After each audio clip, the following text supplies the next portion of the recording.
first come, first served. But, oh yeah, cause when I came in, I saw Doris Crenshaw. Who?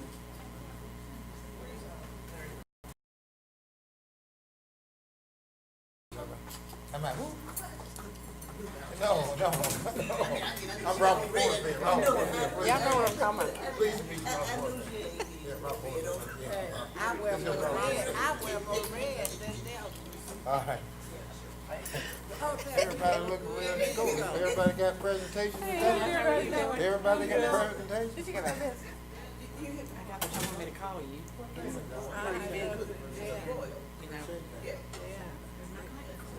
Look nice. Did you see the brick wall? Oh, man. Remnants of the old building. But it's still a brick wall. Yeah, it is, but it's remnants. They left it there, I guess. But I think we can clear it up and explain to you about It's what like, it is. they tore the face of it down, but they left it. I'm not saying you. It's a fence in front of it. Trying to find them. So I asked him about his, That's what it resembles, but it's like part of the building, it's all down, and that parts of it like. yeah, but I mean, Resembles a lot.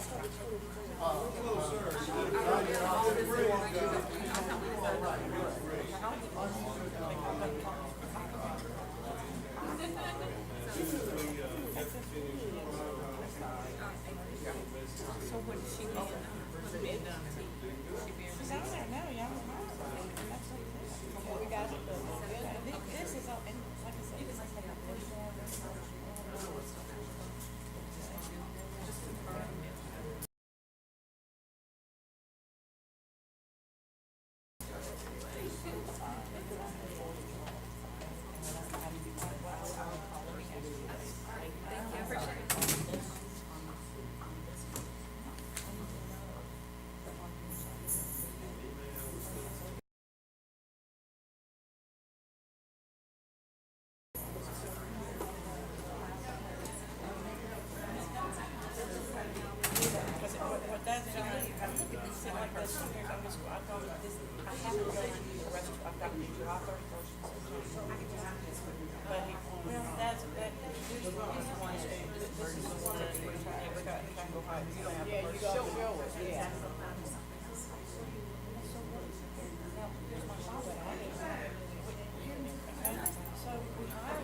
on the basis that they're gonna go get it, and then when they don't, we just put them somewhere else.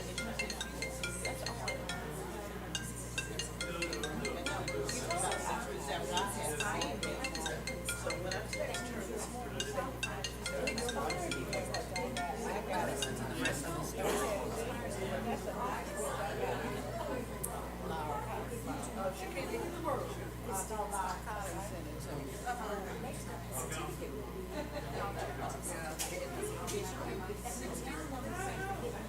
yeah, 66.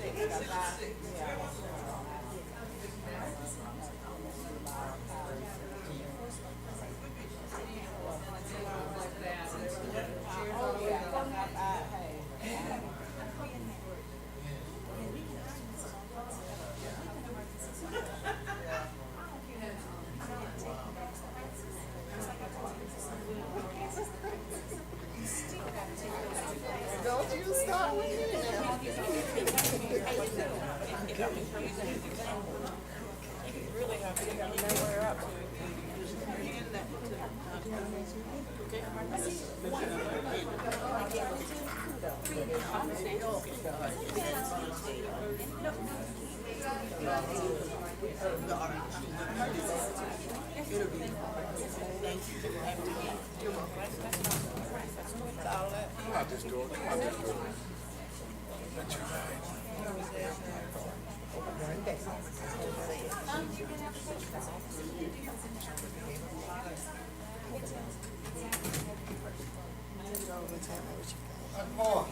How you doing, sir?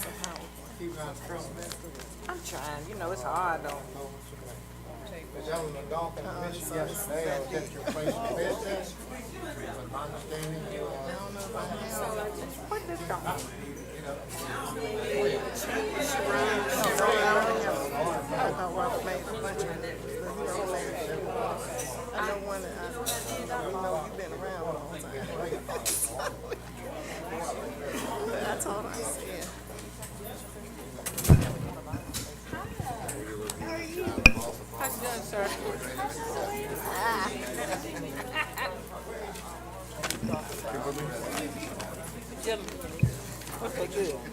Because if not, I would have had her to send it back to you. But she said,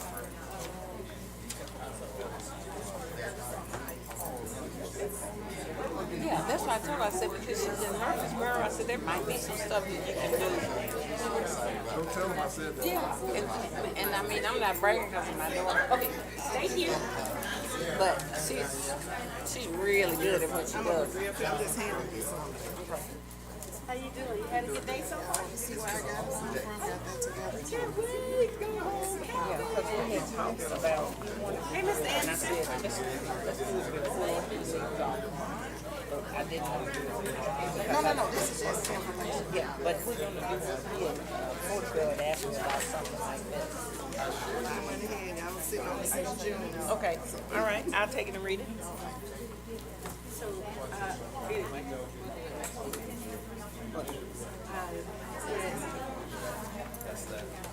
Email they sent in advance. Who is this? It's gonna be here, John Hancock, and a notary.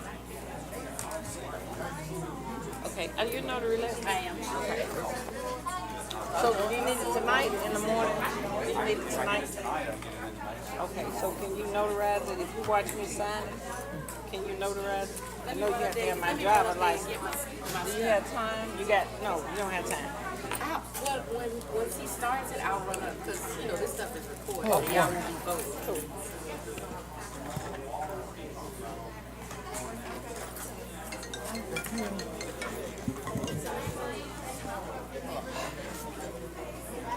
Yeah.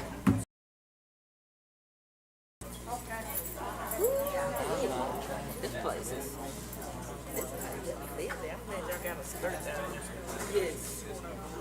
So, Teresa would be close all this coming all of this time, and I forgot. I never office to her, but she was so nice and graceful. She left, and she said she'll come back on the 23rd. Oh, okay. So I haven't left a call in the morning. Okay. Okay, cool. I'm gonna put that right there so it won't get lost in the mix. This is the thing that has to be. That's what he signed and notarized. And I'll run up once he gets the gap. Okay, I'm gonna put it right there so it won't get lost like the rest of my paper. Don't you keep it? No, I'm gonna get it.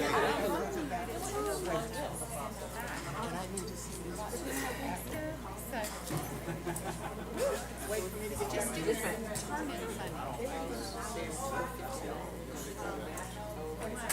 He's gonna wait till she gets back. Yeah, you're right. But I've been there. I got him.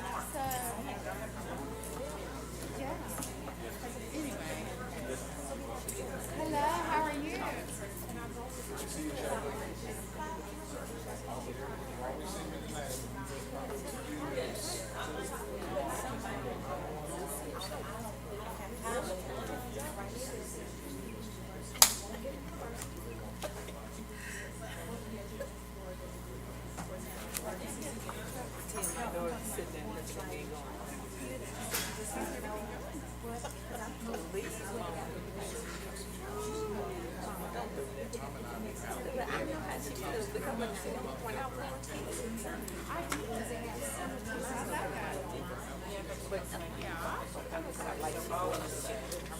Thanks, Erica. Great feedback. We're gonna make it. Yeah, we're gonna get it. I got it.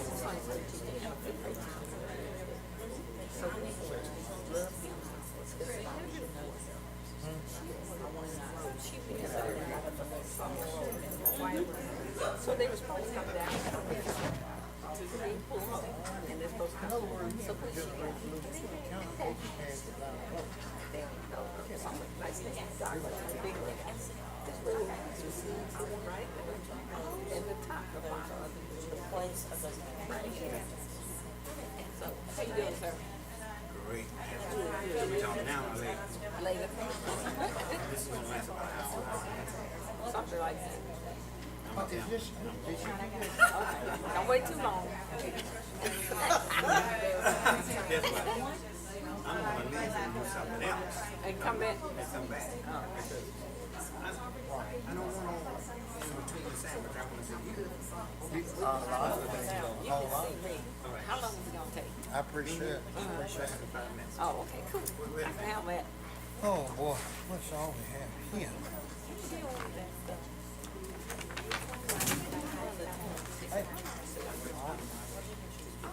thank you. Oh, then Mr. Mitchell. This is Mr. Mitchell. Okay. Okay, good deal. Thank you, thank you.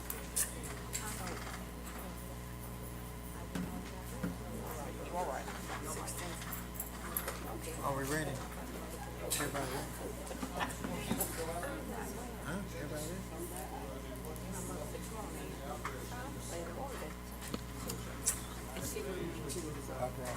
She found them down in, Y'all about who ready? had it?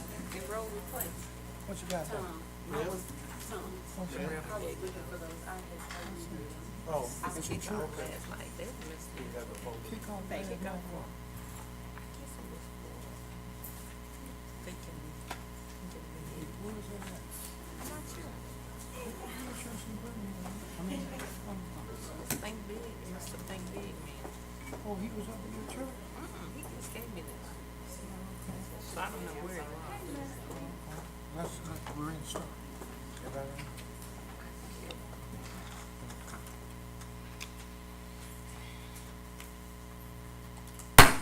Good afternoon. Montgomery County Board of Education is now called to order. We are about to enter our work session for Thursday, October 11, 2018. We do have a quorum with 6 members in attendance. At this time, I think it would be proper that we, if you would, engage in a moment of silence for the Calhoun family as well as the victims of Hurricane Michael. If we would just offer a moment of silence at this time.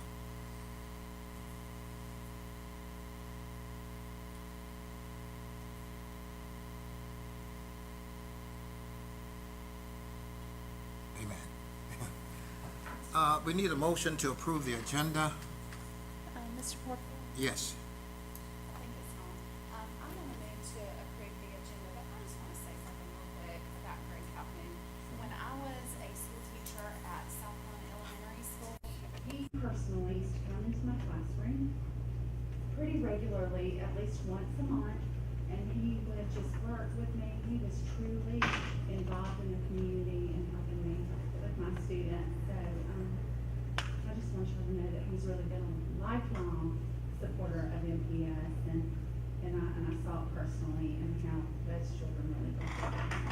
And he really helped us financially for my classroom. Absolutely, he's always engaged. Matter of fact, I knew him early on when we worked at the on Fairview, and we even had store his own, on the way back, as far as the family was concerned. In addition, I would like to say, when I was MCEA president, he provided the food for the teachers at the meeting. And I don't have to tell you, the attendance was good. Oh. They were being fed. And he did that at no cost to us. Great. Not a great thing. At this time, we need a motion to approve the agenda. I made the motion, so will you second it, Ms. Brown? Yes. So, It's been moved and properly second that we accept, approve the agenda as printed during discussion. Those who are in favor, signify by show of hands. Opposed is the same. Abstentions? Raise your hand. I'm abstaining. Yeah. One abstention. Yeah. First item, work session will be BTW Dr. Quasia Starks.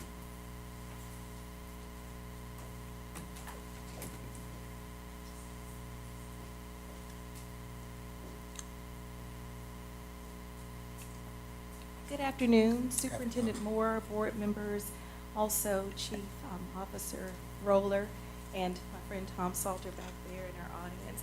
I want to thank everyone for your support of BTW Magnet High School. We have come a very long way, and we have a very long way to go. And I want to first of all start out, when I received the invitation from Mrs. Hart, she said, talk about the move, talk about the money, and I'm going to add the third piece, the message. So the move would not have been possible without the individuals here as well as the individuals who are in the audience. I believe that I saw Dr. Brian Miller stand up, come on around. Who is the pastor of Aldersgate. And one of the first pieces that we had to improve and work on leaving BTW was the morale of our students and making sure that they were well taken care of. And Aldersgate organized a bowling night as well as a movie night for our students. And they also were the home for our seniors as Aldersgate. I also want to ask my parents to come up. Dr. Miller, come on around. Everybody's saying because I have a message. And in addition to that, Dr. John Johnston, who and found all of the trail mix that kind of keeps me going throughout the day working with high school students. And in addition to that, all of the central office staff members, and I know that this acknowledgement was made at a previous board meeting, who worked, who pulled staples out of the wall, who assisted with the painting, and just provided support. So that's the move. It would not have been possible without logistics, without maintenance, and all of these staff members under the leadership of Superintendent Moore and our board making this possible. Also, we wonder sometimes why we have a public information office and an officer. That is one of the most important positions in Montgomery Public Schools, having a public information office. And I want to say that Tom Salter, stand over there, Tom Salter. All right, Tom. He was with me for my first morning, getting ready, 5 a.m., and also just guiding me through each of those processes, making sure that I would stay on point and on course. So then moving to the second, and you're going to have to give me my time, it's hard, the move, the message, the money. I want to say that a lot of our services were in kind, and we also received financial services. The in-kind services came from places like Lowe's, Home Depot, and Lowe's contacted me this week and last week, and they said, what else do you need? Because we have a little bit more set aside for you. And they are going to be sending a shipment of storage containers as well as soundproofing materials, because we don't want to put a muzzle to sing and move, feel like they can't do that because they're heard all through the building because of the structure of the elementary schools. So Lowe's is going to assist us with a temporary fix for that. We received support financially from Cadell Construction, in addition to so many other patrons that I'm not going to name because I will miss some people. Hyundai, all of these individuals, the Porch Creek Indians, all of these people came together to provide support for us. The message, someone said, why can't we come together and do this every time there is a struggle? And my response was, BTW is a service-oriented school. We've been serving the city, we've been serving the state in kind for many, many years. And it's not that Montgomery won't come together or Alabama won't come together. They have to see the need, they have to have some direction, as Dr. Miller provided, and they have to know what to do. And when we can give the individuals this type of guidance, they will help us. And so with all of the deficits that we've put out there, if we can come up with an organized plan, they're going to reach out just as Mr. Calhoun did for Ms. Snowden and so many others. So that is the move, the money, and the message. People are here if we just ask and we reach out and we get out of the way and let them do the things they need to do.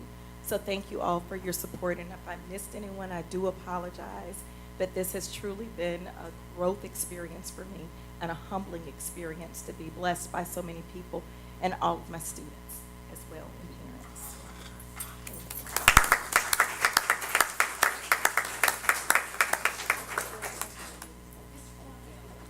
Dr. Starks, may I ask you something really quick? Do you mind just giving the board a brief update? No, I promise this is easy. I think 2 weeks ago, Thursday, y'all, I think, met at Aldersgate with the parents, and I believe Dr. Moore did as well. Can you kind of give us like what the overall message was to the parents? Well, one of the things that we don't want to do for our parents and for the community is we don't want to take away the hope. And our parents, as well as our students, just want to know that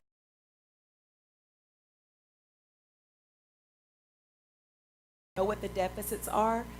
But as I said in an interview yesterday, if you speak positive language, it will come back. And I'm speaking that we're going to find 58 millionaires. That's what I told Lester Holt the other day, that we would find 58 millionaires to make this happen. But we have put in a couple of requests. There are some things that I have been able to resolve with some assistance from maintenance and from logistics. But we have a lot of work to do. And I apologize for being a little frazzled, but the fire department just left the new BTW because we had 4 dancers locked in the dressing room. And so they had to perform a little feat, but that's a little bitty elementary school trying to perform the big function of a performing arts high school. And this is my 15th year as principal at BTW. And I was a senior in college when we first tried to get a new facility for BTW. And I'm hoping that being the 6th principal of the school, that we will be able to see change and not have these students and our FAME board members who are getting much more seasoned, and they've been working with us and fighting for us. We want to be able to see some success because this has been close to over 3 decades of being without. So the progress since the meeting, we thank Superintendent Moore for being there because that was a lot to stand up before a group and to share those types of responses and being open with the parents. But we also want to let them know that there is hope and that they can trust us to do the right thing for these students. Okay, next on our work session, we have an advanced ed update. Mr. Terry Roller.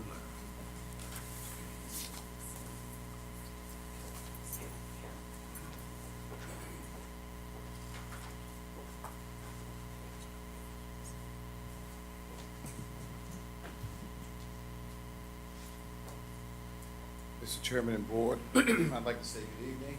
Good evening. Thank you, everyone in attendance for coming out. As you know, what we're doing is we are updating the progress on the accreditation and the advanced ed priorities and directives. Each one of the priorities has a district central office leader. Each one of the priorities has a team of people that represent and support the work.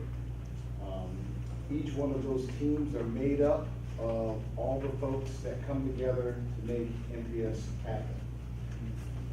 There's a document that we are presenting here, Mr. Chairman, and you have a copy in your hand as well as the board does. And they are in different sections, and you can see them listed by priority. You can see it listed by directive. You can see that they are in different colors. And what we are up to now is the orange section. So, Mr. Thomas, we will go down just a bit right there. And I was looking at this, and Kim, it was section 1 and 2 one time. Not 1 and 3? Not 3, no. Okay, I was looking at my notes and trying to take good notes while we're sitting here, but even at the last meeting, HR presented a section of the policies that we were supposed to be updating. And then right at the end, you guys made some adjustments and some amendments. And so that's even listed. So if you look at the September 25th NPS policies, sections 1 and 2 were presented, some adjustments were made. So every time we take a step towards completing a directive, it's updated here. Tom, can you go to the next section, please? We're looking for orange. All right, there's good. Okay. September 11th, the superintendent reviewed and discussed school board member affirmation expectations. This section is on the board governance. We did a training with some of the board members at AASD, and some things were brought to our attention. For example, we were going to have a governance piece, and that piece was going to talk about what expectations were. We talked about how we were going to conduct ourselves and how we were going to interact. And there would be a statement read at the next board meeting. And you may remember at that board meeting, when Mr. Lee came up, we had someone come and swear him in officially, and they read the attestation statement. So I would foresee that that would probably be something that we do from this point forward. And one of the things that Dr. Moore can talk about and elaborate on with you guys more in detail is that the advanced ed process that we're doing is not just now. It's supposed to be a collection of the activities and the duties and the tasks that we undergo all the time. And so it's continuous improvement. So the things that we're doing that are being documented now, these should be things that become part of our normal practice. So the attestation form and the agreement to the governance and the way that we behave should be something that we do from this point forward. September 11th, school board member Larry Lee read the affirmation to school board members publicly and presented a signed and witness copy to the superintendent. So you can see all of those things occurred at that meeting. Superintendent met with a priority group, where those members reviewed agenda items and directives and advanced ed. So every time the superintendent either conducted work or chaired her priority group or interacted with anybody that was part of the directives and the priorities, we document all of those things. Tom? Let's go to priority 3. Priority 3, Tom Salter chairs. I also sit on that committee with Tom. September 20th, Special Education Director, Student Services Director. We facilitated, and myself, we facilitated a meeting. We talked about the learning support process. Some of you guys may remember that from years prior. But basically, what happened is Student Services and Special Education came together and we talked about a series of barriers and obstacles that our students are experiencing and what we can do to streamline the process and remove those things so that we can help more of our students.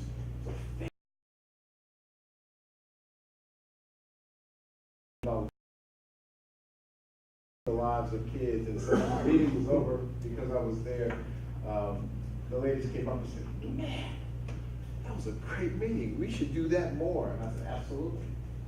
Because again, this is not just a one-time or one-stop shop or chop at, let's do this just for the sake of accreditation.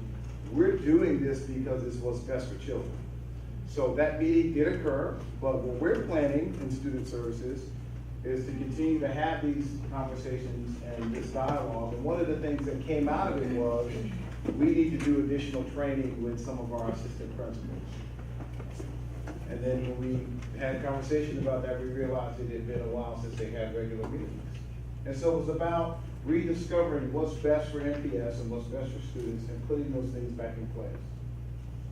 September 21st, I attended a meeting at Nixon. And I want to point this out to you because we made a lot of, and as you're going back and looking through that, you can see where we talked about the transformational principals meeting that we did back in the summer. And that was where the principals created their A-teams, and those were their leadership teams, and they went out and they were part of the planning process and the leadership process within their schools. Well, I got invited to an A-team meeting, and as I was meeting with the principal and her A-team, just really got an opportunity to see the intricate nuts and bolts of what made Nixon work. And so I really wanted to make sure that we highlighted this because it was reinforcement to show you that the monies and the time and the effort that was put into those trainings this summer, it's still being done during the school year. You can see the work as it's going on.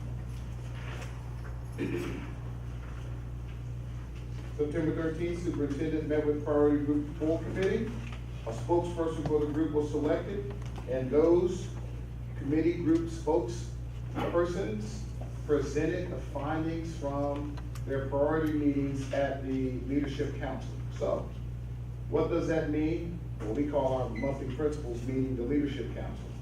And so when we divided up, remember, every week there were 6 priorities. That's headed up by a central office person. There are principals that serve on, Dr. Starks, where'd you go? Oh, she had to leave. Dr. Starks serves on the committee. Dr. Starks can tell you what are the things that they are discussing, accomplishing, what tasks are they completing. And so what we decided we would do is, one of the things that Advanced Ed highlighted was people were not communicating and sharing the information efficiently and effectively as they would like to see by best practices from advanced ed. So we said, okay, what we will do is, instead of us just always presenting what's going on, when those committee members come from their priority meetings, they're gonna take that information back to their faculties. That information is gonna be passed down. Their leadership teams and department heads and grade level chairs will have dialogue about that. They'll make recommendations and suggestions that will come back up the channel. It'll flow all the way back to the priority meeting and eventually back to the superintendent that she could share in executive meetings or in conversations with board members. And so it was really neat to see them at this leadership council being able to communicate all of the principals an opportunity to hear about all the committees. And then we said, okay, let's do like great teachers are supposed to do. I want to acknowledge Mr. Anderson and his department. We were talking to the technology folks and they ran down really quick and they created a Google document. So they did something in the computer like this and they attached all the principles to it. And then we had them go back and list the top 3 things that they heard or learned that their colleagues presented at the meeting. And they were all typing in the document at the same time, and you can see it moving. One person deleted it all, he got it back. Technology to show that we were communicating like we're supposed to do with our constituents and our stakeholders. Now, why do we do that little technology piece? I'm being funny, but you should always model what you expect your people to do. So what we were modeling, Kim Pitts, Dr. Moore, myself, is, okay, we're gonna use technology in this meeting. We expect you to use it in your meeting, because you should be training your teachers how they should use it in their classrooms. So that's what an example of that was, and they even presented that back at their faculty meetings. Tom, next section. September 18th, superintendent participated in a video teleconference with the National Transition Coalition Conference. And so what a lot of people don't know is what happens during the day in the superintendent's office. Man, I tell you, it's nonstop. Phone calls, emails, meetings, some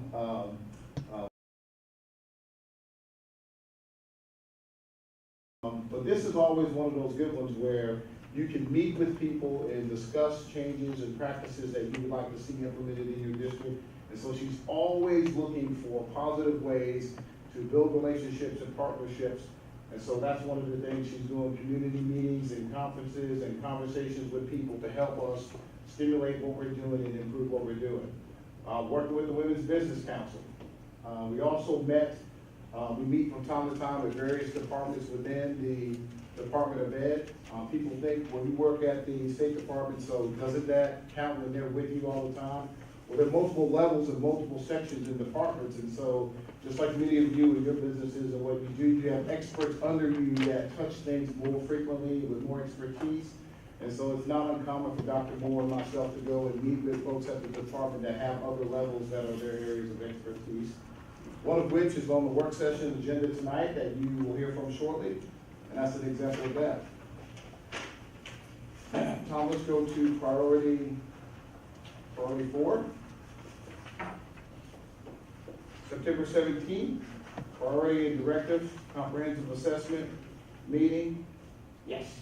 So one of the things that we realize that we really need to work on is how we are mapping out what we're going to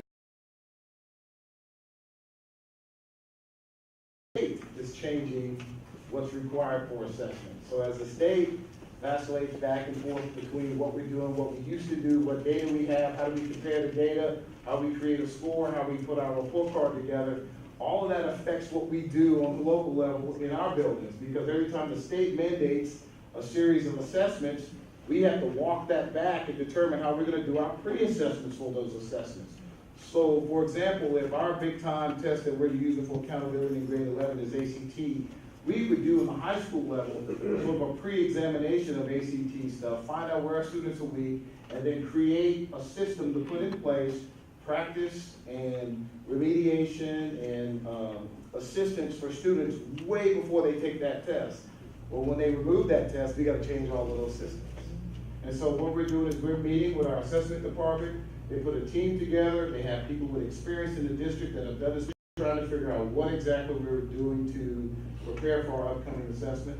Mr. Mitchell is very instrumental and a big part of what we're doing with that. one quick Yes. question. The 2018 CAO participation, the last, that's the second bullet, Okay, in 14. okay.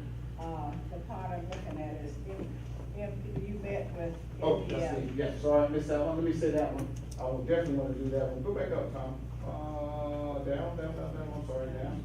Down. 2018. Second bullet, in the orange. One more. It's the next. Maybe it went down one more, yes. Oh, there we go. Yeah, it rotated pages. Sorry, it's on the bottom of this one, but it popped over on this one. Okay. All right, so this position.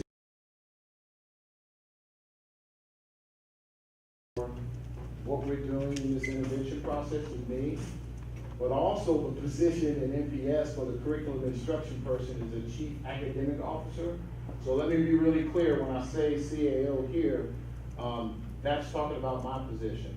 Montgomery Schools is an authorizer for charter schools. The law says that there are things that we have to do every so often because we are an authorizer. There's an application currently out there for a charter school to be opened in NPS. That application came before NPS. There's an application that comes to NPS, but because of the intervention piece, it comes to the State Department that's out there now for the review of the application. That's number one. Number two is there's an external review of the application. That should probably begin probably by the 1st of November, and I don't want to get too deep into their piece, but the results from that external review will come out. And then there's also a request for proposal to allow others to make application again for charters in NPS. So as those different steps come up, we have to comply with what the law says and push those things out.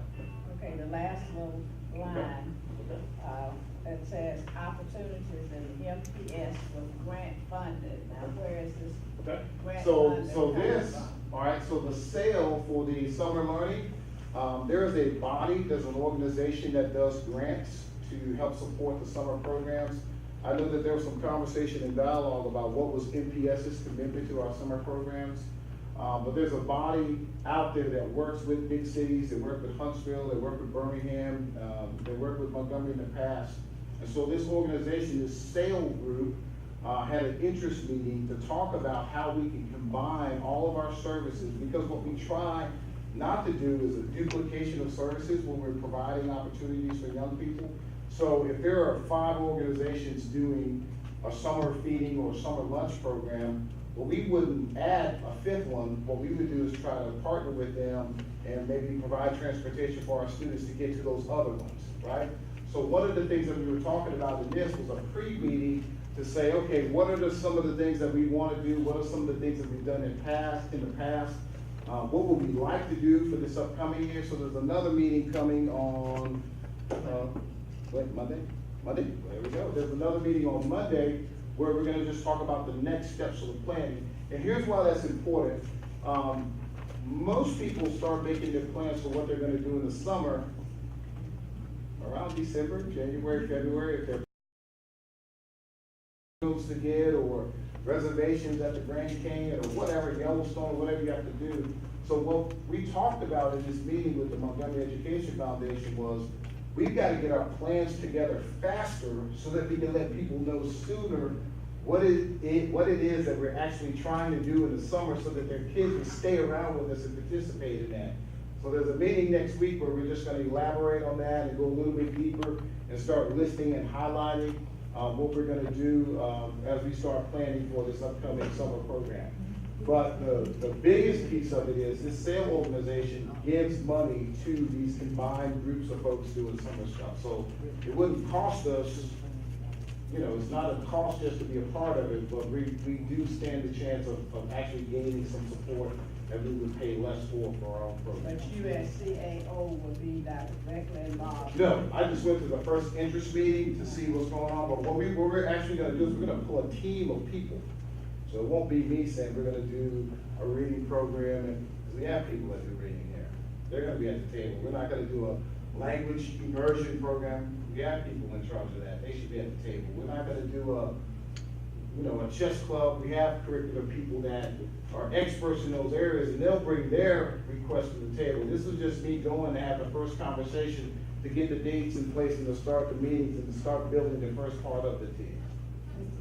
Okay, great. These things are on, but anyway, okay. How many organizations do we work with for summer enrichment? Is that the only one, or are there others?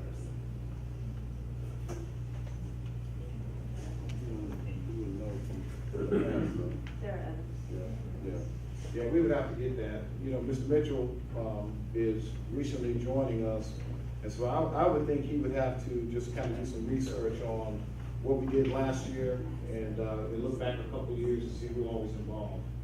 Let me answer that. Last year, it was lots of people wanting to do lots of things. And so we had a pretty good number of groups working with us through the summer programs. Hopefully this summer, we might be able to narrow that down a little bit more and become more organized in how we do it. So we were making a transition from the CAO to the new CAO, plans that were kind of already in place, and then lots of people from the state level on wanting to do things. And so we just kind of had to hurriedly pull all those things together. Hopefully this year, we'll be able to be a little bit more organized in the process that we use to put our summer plans together. SAIL is,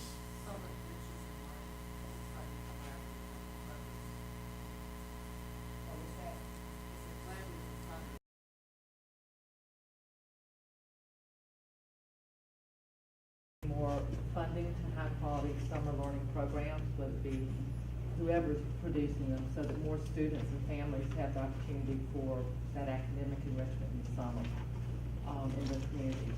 It's been very successful in Birmingham in partnership with schools. Mr. Roll, is this organization something that other organizations would have to register to be a part of, or how do they seek out? I know that I see MDF is a part of it. How do other organizations become a part of it? I'm just curious about how that happens. I'm not sure how to get the membership. So Did you it's apply? not so much, it's not a membership issue. So in Birmingham, a group of funders, whether it's Daniel Foundation, Alabama Power, Blue Cross Blue Shield, a wide number of the corporate or private foundations or funding entities, along with Independent Presbyterian Church, was kind of founded about 8 years ago, came together to find ways to have more opportunities for families to help increase performance for students, because the system, as any system, can't get every child during the summer, and there was gaps. They then worked with the National Summer Learning Association, which is kind of the gold standard of high quality of what that looks like, and that's based on number of hours, what's presented, what the ratio is to children, all those things, and establish those best practices. And any program can apply to that group of funders to see if they can get funding for their program for the summer. The funders themselves make the decisions. So it's not that SAIL makes the decision, they act as a bringer together, bringing people together. When they're funded, they have to commit to high quality. They have to do pre and post testing. As a matter of fact, that's provided through SAIL. They fund that, so they all get tested using STAR. They have to present reports at the end that show the percentage of kids how many kids are there, what the income, how many the feeding programs, all the percentages of attendance versus registration. So there's real data that comes out of them. And they usually will fund a program over 3 years, give them time to build, and soliciting providers who will bring enrichment, whether it be dogs on call or going to a museum, or they'll bring STEM people in, whatever, so that the programs have access. They act kind of as a clearinghouse to help support all these programs. So it's not an official that they themselves are an entity. They are bringing together the funders that will then fund, and then also providing the documentation and the framework to make sure and to help support programs to improve their quality. And let me say this, Mr. Chairman, because the key to all of this is the majority of your title schools have summer learning opportunities for your students. With the current situation with us looking at our financial deficits, one of the things that is imperative is that we look at combining as many services as we can to streamline our costs, to maximize our efficiency, to create the most optimal, effective opportunities for our students in summer learning. So this is not, there's no contract signed or commitment given to anyone. This is a group that comes in that gives money for summer programs in big cities and in urban areas to help students with summer learning. So when they say, hey, we know that you guys are doing things in Montgomery in the summer for your students, let's put a list down of what you're doing. Let's put a list down of some of the things we've done in the past. Let's not duplicate that list, and let's create as many opportunities as we can for our students to be effective. So that's really the goal, is to continue to provide opportunities for summer learning, enrichment, activities, exposure to the arts, music, whatever, to create things for our students to do to be proactive and productive in the summer. Mr. President, and that was the point of my asking. I guess I may have phrased it wrong, but I wanted to know the application process and to know what organizations, other organizations that bring the arts, music, STEM, and what have you. I only saw one. Take advantage of that. Details, Mr. Mitchell will be at that meeting to do graphs of some of those details, and we can get those. Okay? Yes. My question. If you look at priority 3, I'm just looking through this, it says implement a communication plan that ensures timely and consistent dissemination of information and awareness of assistance, decisions, and actions, okay? If you look down here on number 4, it says provide accurate and timely information to the community. The reason I abstained on the agenda was because I had written you guys a letter wanting to discuss not personnel, people, but concerns that the board may have. I was told, and I feel like a newbie, even though I've been on here for 4 years, I was told that when we want to discuss things that are concerns of the board, we had to wait till a work session. I waited 2 months to have a work session after advanced ed, and then the work session that went over in 5 minutes, work session's over. Okay, I've specifically sent y'all an email to talk about concerns. I abstained because it's not on here. So what I'm asking is, when I want to get something out to the community and I have concerns, I see all these check boxes and stuff like that. I look at a book review that we're already 2 months away from 6 months going by, and I haven't even heard of it. We're just sitting back and going, okay, stamp it, and we really aren't a part of any of this. We don't see this. I see that you've done it, but when does the board get to, when do I get to go, hey, could we talk about this? Because if I talk about it anywhere else, I'm guilty of the Open Meetings Act. So when do I, as a board member, if I talk to anybody else, get to go, hey, why are we doing this? Why would we do this? Why is that just unheard of? That's my question. When do we get to discuss stuff like that?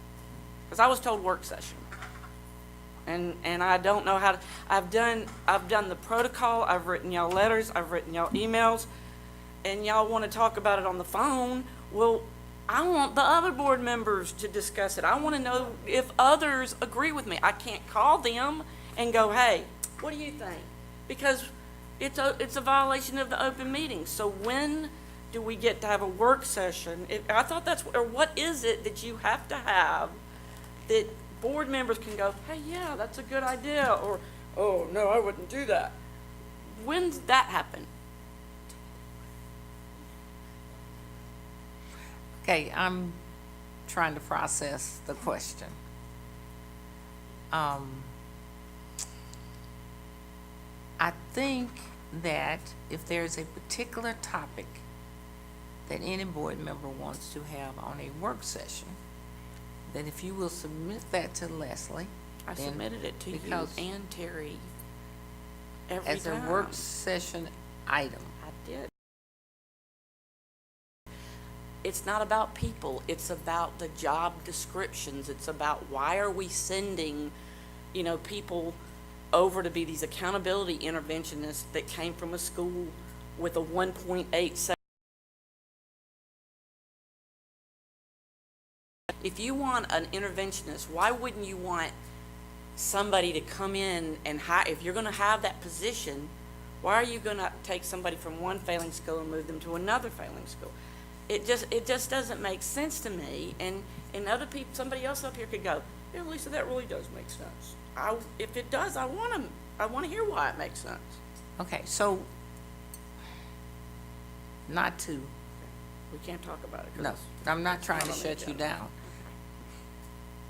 Following the protocol on this particular item, right now, he's giving a report on an update for advanced ed. Right. Okay, so your question is a separate question from the report that he's given now. No, when priority 3 says we're going to implement a communication plan, I need somebody to communicate with me. When can we have this kind of discussion where we get to talk about what I've sent you emails on, that I do know other board members, okay, that I have, I've talked to one and said, that is pretty good, and mentioned that another, and then she said, well, this person is interested in that too. So in my mind, I did hear from one, but the other one told me there were 3. So that, all I'm asking is, at what point do we get to say, hey, can we talk about this concern? Okay, so, And I just want that communicated, and I figured, where can I fit this in? Priority 3. okay, so Okay. if you will give me the exact title of what it is you want to discuss, In that email, and I will put it on a work session personnel. item. Why, if we're gonna have these personnel positions, who makes up the job descriptions? Where did these job descriptions come from? And I just have concerns. So we that- will make that an agenda item, Please Ms. do. Hart, Thank you. for our next Awesome. work session, so that particular Thank you. item can be a part of a work session, Much if I'm understanding you correctly. Yes. Okay, and so if you would then give me the specific, as many as you can, about what it is that you're not clear about, because I know in some meetings recently, we've had discussions where there was an explanation given about something, so I made the false assumption that we had answered that question. Well, we've However, had- if you want more session item, you give me the questions that you would like to have addressed, and we will make sure that those are addressed for you It's as just of, why we had, on December 4th, 2017, I had asked prior, give me a list. Then 3 more have come up. And, okay, so you've got 3 more. Let's forget me complaining about that, even though I am. Then why are we putting people from failing position, like, example, why did we take an English teacher and make an English teacher an accountability interventionist over math? That just does not make sense to me. I'm and not that's- sure that, I'm not gonna debate that we've done that. We did. But I don't remember us doing it, but we'll look it up, because I don't have that in front of me. We did. And But- then, and then after I asked for a job description, it comes after the fact. In here, it was told math. In fact, this is taped. You can go back to YouTube and listen to it, because it says it. And then when you go back and get the job description, it's a different job description. It's almost like it's catered to the person that was given that job. And Okay, that's, so if you will, let's say it this way. Since you're not gonna have a little discussion later about exactly what you want, but we'll make it a work session, a work, agenda on the work session. And you give me all your questions that you would like to have covered, and we can clarify, because there are a couple of things we don't want to do. We don't want the board member to be confused, and we don't want to mislead the public. Because I will say this as in wearing my superintendent's hat, that many of the things that we put out there publicly are not always exactly the way something is happening, and it is incorrect, and it causes the public to think that MPS is doing something it should not be doing. And so we have 40 years of a school district that has been hammered by lots and lots and lots and lots of people. And if we're going to make a correction and give this system the chance that it deserves, then we're going to, as a group, have to start changing the way we dialogue about certain things. I think that's super important that we do that. Otherwise, we're always going to be the whipping boy for somebody.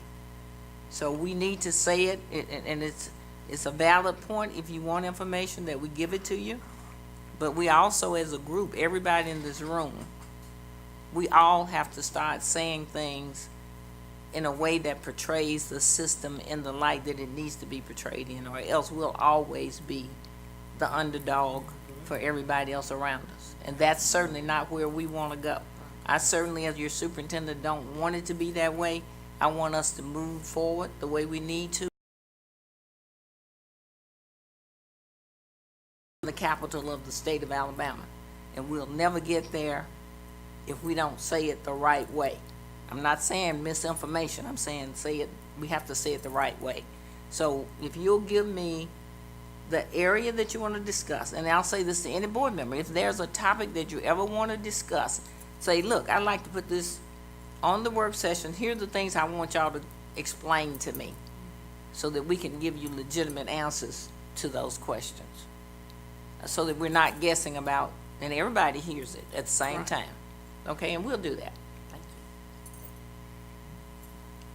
you. Mr. Ruller, Yes. you're doing a fabulous job, but I would just like to say that I think all of us are quite able to read the orange letters, so do you mind if we just kind of roll through some of those? Absolutely, I'll fast forward it. Thank you, Melissa. Absolutely. So if you'll go ahead and go through this is just a list of all the PD. Our PD department does a fantastic job of finding things that are not only best practices, but also specific to the needs of the teachers and the students in the district. Tom, if you go down just a little bit more, Right there. September 20, 2018, we conducted round 2 of the Advanced Ed Elliott Observations. The Advanced Ed Elliott Observations are, Dr. Nettles, back here in the back, does a fantastic job of collecting people to participate. Advanced Ed folks have been a part of it. State Department people have come in and served on them. And we also are trying to build capacity within the leadership of MPS's folks. So there are MPS principals that are serving on these LE3 teams. We've gone out, we've done 2 rounds. The total number, you got a total number you can throw at me of total observations? After October 16th, it will be Schools will have had observations done. I'll say give a round of applause. Just go down a little bit more. So from those observations, we will also go back to that section right above that Ms. Newton so eloquently asked me to move on through. We will add PD to that section, right? That is specifically geared towards, and you can see ARI, you can see all the stuff in there.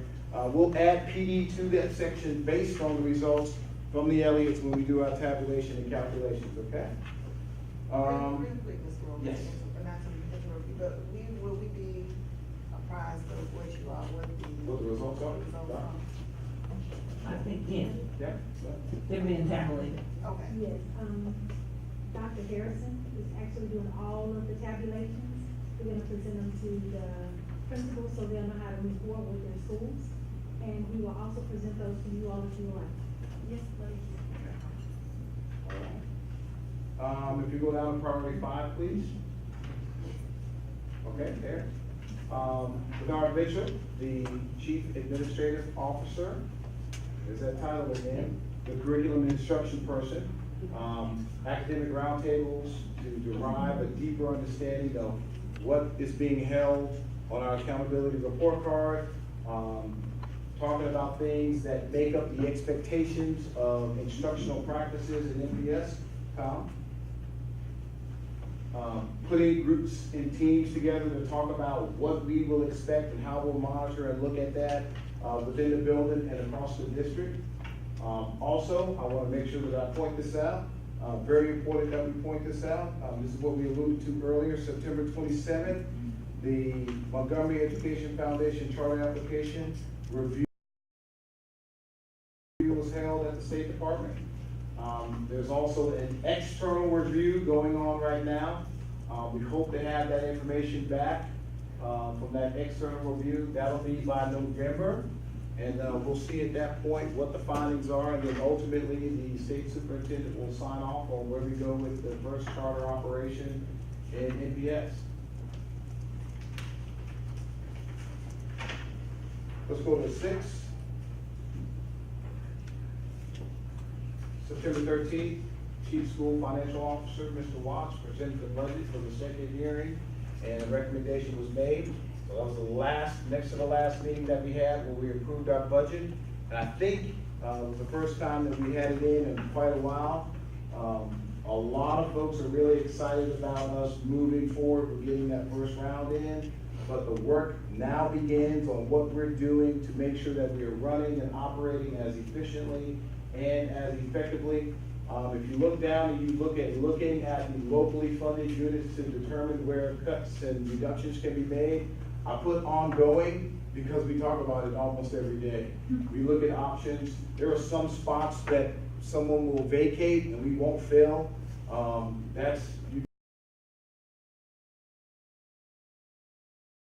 People leave. So that's going to be a very big part. But before you have a question, let me say, we are not prepared to present any strategies right now on what any reduction in staff or force would be. We are not there. We are not prepared to do that. We are still looking at the units, and we are making sure that we are maximizing our efficiency and trying to make sure that every place has the right people that we're funded for.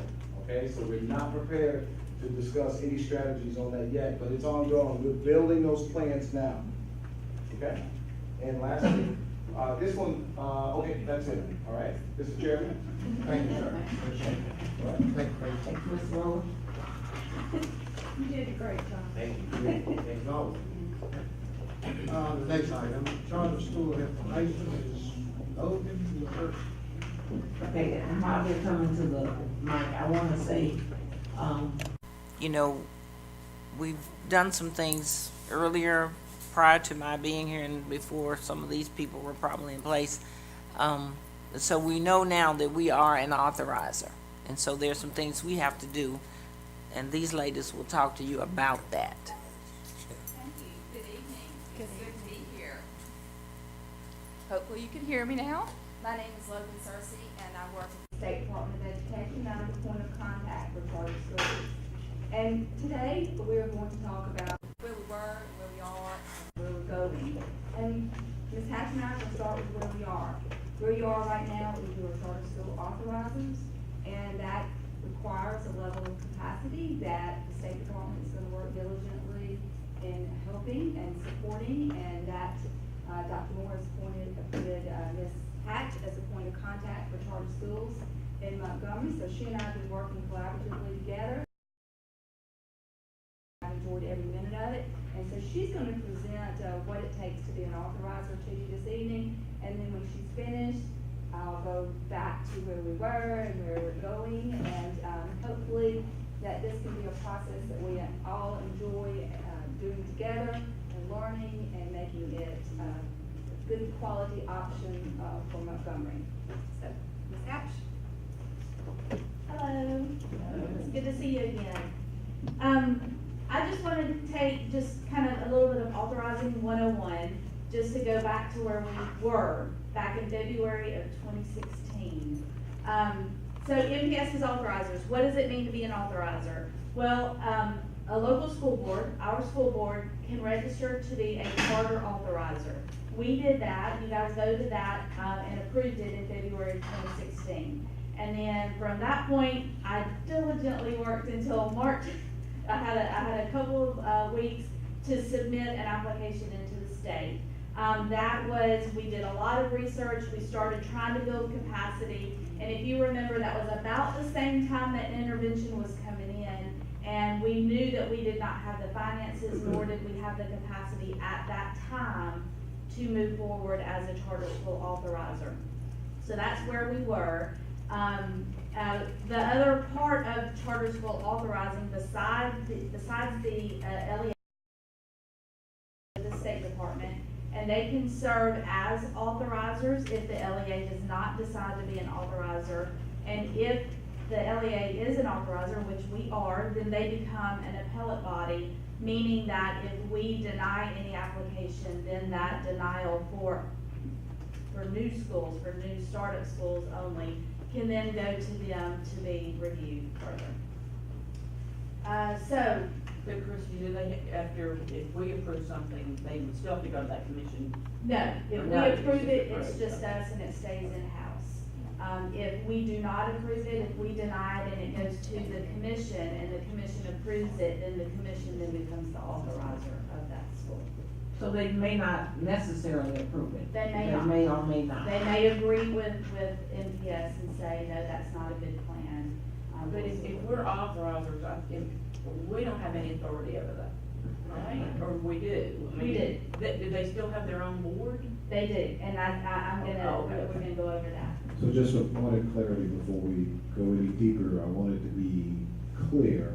Currently under intervention, who is making the decision for the charter authorization? We're gonna get to that. Okay, but I don't want us to get too deep down before. Correct. We're gonna come back to that, about where we are and where we're going to go in the roles. All right, so, public charter schools, there are two different kinds of startup public charter school, and there's a conversion charter school. A startup charter school is one that's brand new. It's never been in existence before, and they apply to open the school, and if they're approved, they open the school within the district, and they service a certain population of Montgomery Public Schools. Never been in existence before. They find a building, if we have an empty building, they can lease that building from us. Completely new startup. The next is a conversion public charter school, and that is if MPS and the startup public charter school can be approved by either the commission or the LEA, depending on who the authorizer is. A conversion public charter school is when they take an existing school within a district and you convert it into a charter school. Now, the LEA is the only person who can decide the only entity who can decide to do that. So the commission can't say, hey, we're taking these schools and converting them. That's on the LEA as the authorizer to plan and coordinate that. Right, if you're not registered at all as an authorizer, but we are, then there couldn't be any conversion schools. What is the LEA? Our board. Oh, Local okay, education. I'm sorry. All right, so, but a conversion public charter school is a school that was in existence, and it was under the umbrella of the district, and then it is converted into a charter school. So those are the two different kinds, brand new or an existing school. All right, and this is the difference between our board as an authorizer and the commission. So who can do what? So we've already done this. We've applied to be a registered authorizer. Then the commission is our appellate body because we are now an authorizer, so they become our appellate body. We are the ones who will issue a request for proposal every year for a charter school. We will review the applications. They will if we don't or if it's appealed to them. But we'll review the applicants. We will approve or deny any applications for charter schools. And then we will enter into the contract with them. They can also, but I'm really just looking at things that we will be responsible for doing. We can convert a non-charter public school to a public charter school. They cannot. And then we can also put a request for proposal for an education service provider if we want to get an education service provider to come in and directly convert our schools to a charter. And then the last thing we can do is we can identify the education service provider, and we can manage that conversion school. We will oversee it, and we will go through the contract with them. Hey, Christie, Yes. do you have to, as an authorizer, issue the request for proposals every year? Yes. So every year? By law, that's in the law. Okay. Is there a certain time limit, like? By November first. By November Every year.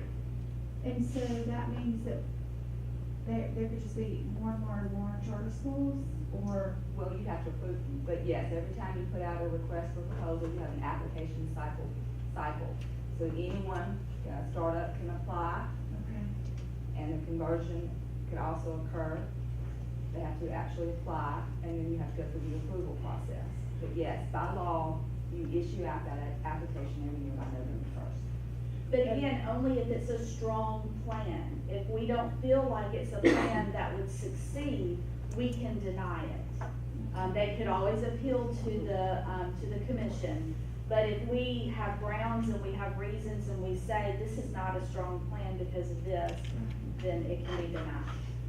Was just the street committee's conversation about Lanier being a commercial school? We're gonna come to that when we come to where we are. And another thing, when this first started, I think the State Department said there would be 10 charter schools in the state of Alabama.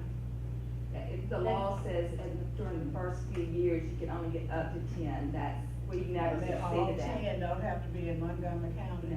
The entire state. Right, the entire state. You cannot exceed 10, but that has not happened. We've not had that many applications statewide at all. Statewide, how many have been approved and up and We operating? have 2 open right How now, many? and we have 2 that are coming on board, so So we have throughout the 4. state, you have 2 throughout the entire state? And Two 2 throughout open, the state, and two 2 open, approved so- that will come open in 2019. If the conversion happens in Montgomery, of course, it would be more. Where are those, you know? We have one that is in Mobile, Acceleration Day in Eaton Academy. We have one in Sumter County, that's University Charter School. Then we have one in Washington County.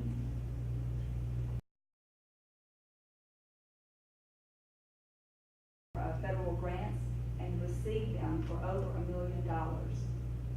All 3 of them. So over a 3-year period, so that's, and one of them was just giving $1 million, upfront. So there's a lot of federal dollars involved in helping these students and helping these schools reach their objectives. Is the one in Mobile for what age student? The one in Mobile is high school, and it targets a subgroup, and it's for dropout students. And so the results have been really quite positive so far. And we have an external review of that going on right now, and the report is due by October 29th. So we'll be able to share the data publicly of how well that first charter school in Alabama is doing. But so far, it looks very positive. Would you happen to know the enrollment of the one in Mobile? Yes, it's at 300 right now, and they almost doubled the size from their first year to their second year. First year, it was only around 190. I think they had some students come in and thought this was just gonna be an easy way to go, and then realized that it was really a quality school. And so they had a little bit of, beginning issues with that. This year, they increased by 100. So they're right at 300 right now. And then that helps Mobile's graduation rate because Absolutely. those dropout students are tagged, identified. And they're helping the group, they have a daytime opportunity to go to school, and then if they work in the daytime, they have an opportunity to go to school at night. So I just wanna kind of piggyback off of what she said, so it's helping with the Mobile graduation rate. What type of charter are they? Well, they're a startup. So it helps overall the community, Mobile County, I'm not specifically the Mobile school system, I'm sorry. But yes, and they have students that are coming from Mobile and the surrounding areas. Okay, we need to watch that closely because that's a group we need to help. Absolutely. All right, so the startup public charter schools, remember the authorizer for that can be the commission or it can be the LEA, but we are an authorizer, so that would then fall on us. They will function as their own education agency. And then kind of piggyback with it, they are governed by their own independent board, so they will have a board of directors for the charter school. They will be subject to the same laws that everyone else is. They may partner with the local school system. They could partner with us for services, and they would pay for them. Yes. Okay.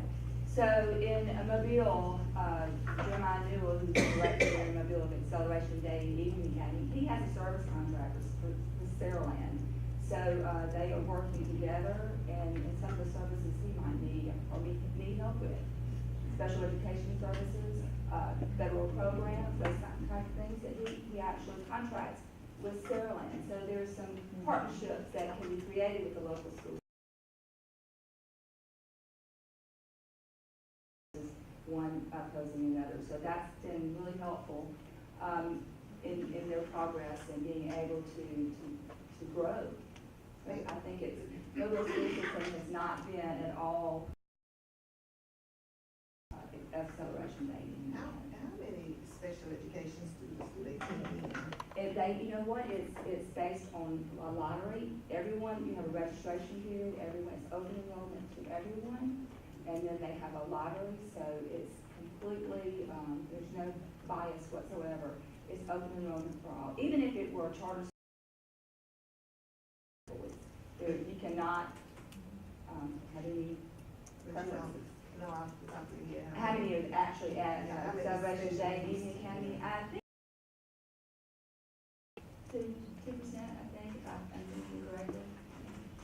So did I, you can't do all boys or all girls? You can, you can't deny them. You can have a theme that's all boys. Yes. But if a girl wants to go there, you can't deny her. Oh. The only way you can deny an applicant is if they're in the wrong grade. So in other words, you can't allow a high school student to go, a ninth grader to go to, a school that ends at 8th grade. But other than that, there's no denial.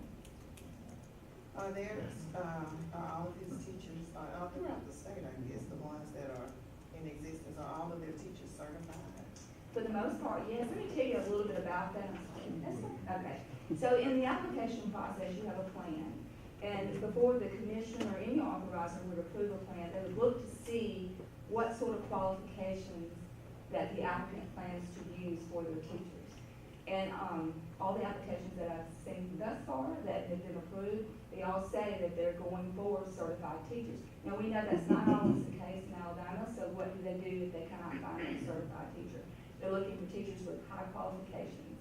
So by law, they do not have to have certification, but that does not mean that just anybody could come and start teaching in a school just because somebody was friends with somebody. You actually have to have the qualifications in order to teach. And if that were not happening, then as an oversight, so if you were the authorizer and you noticed that someone hired someone that was not qualified, then as the oversight, then you could go in and put them into that. So you would be the oversight. In other words, an authorizer becomes somewhat like the State Department. You go in, you provide that oversight. You're not interfering with the day-to-day operations. You're not responsible for the hiring and firing of the teachers and that sort of thing. But you are responsible for making sure that good procedures and policies are in place for that school. Well, I asked that question at a conversion meeting, and I was told that they would try to get certified teachers. Try. So that's the difference in requiring that they be certified and trying.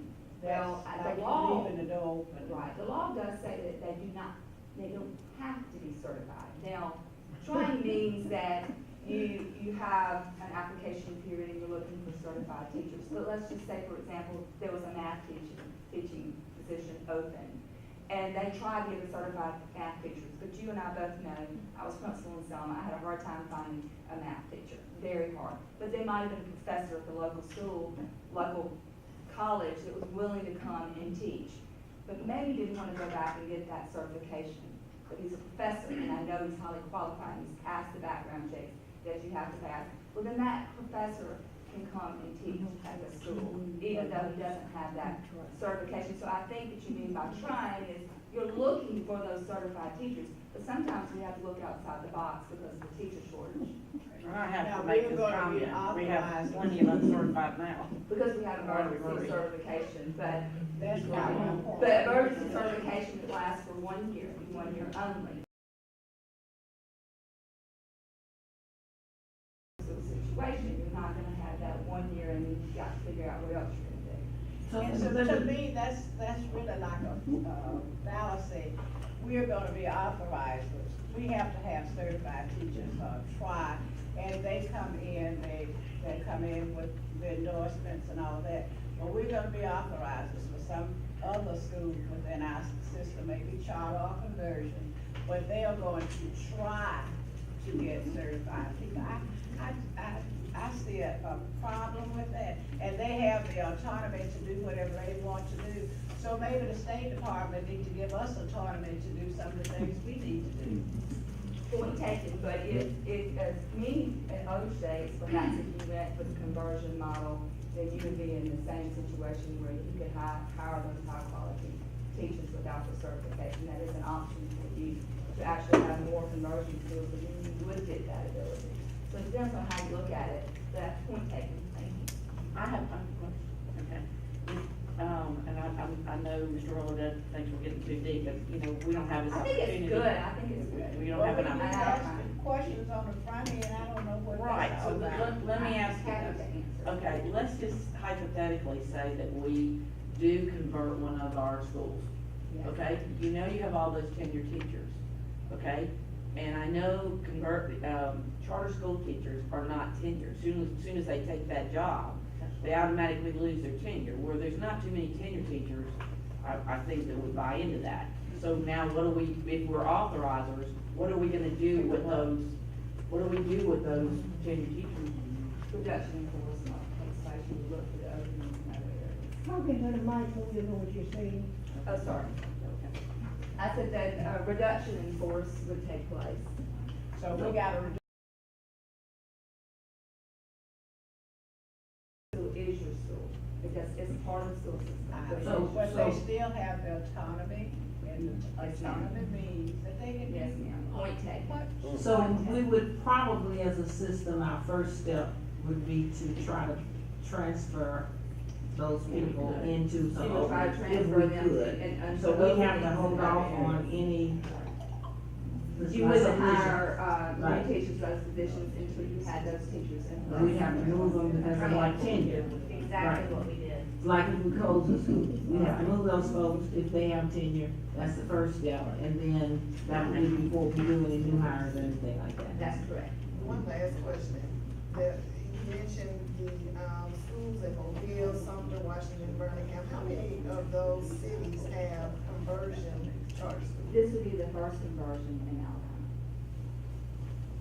So You mean the one we did here? if we do Correct, one. if it occurs, it would be the first. We don't really have that many other local school systems that become authorizers. That's something that we like to encourage. I think there's some advantages to becoming a local board authorizer, and once you hear some of the advantages and some, I think it will gain in growth. It's been a slow process so far. We have Macon County as an authorizer, Greene County is an authorizer, Birmingham City, Athens, and now Montgomery. So we Okay, have 5 local education agencies who are serving as authorizers. One last question. What is, I'm looking at this, okay, if, you know, what is the disadvantage to us if we, I mean, you know, if you said if we don't accept them and they go on to the next step. A conversion cannot appeal to the commission. Okay. So what's the disadvantage, I mean, what's the advantage of us to do that? That's a better question. Yeah, maybe that's just. Well, I think, can we go on with the Yeah, oh, yeah, I'm presentation? sorry, Because I yeah. think that Ms. Hatch is gonna Okay, go okay. over that and we'll get to the end of it. Thanks. All right, to finish up with the startups, I mentioned that they cannot have existed before, they cannot have a parochial or religious thing to them, and they may or may not elect to participate in the teacher's retirement system and PEO. Once they commit to it, they're locked into it, but they may or may not commit to that. And then if denied, they can then appeal to the commission. That's a startup. That's a startup. Now to conversions, okay. The local school board is the only entity that can be an authorizer for a conversion school. There is no limit to the number of conversion schools. It is not a of every academic school year. Current teachers and administrators at that school will have the opportunity to interview for positions in that school. And they may transfer to, positions, just like we did when we closed the school. That would be the first priority, for any vacancies or non-tenured positions.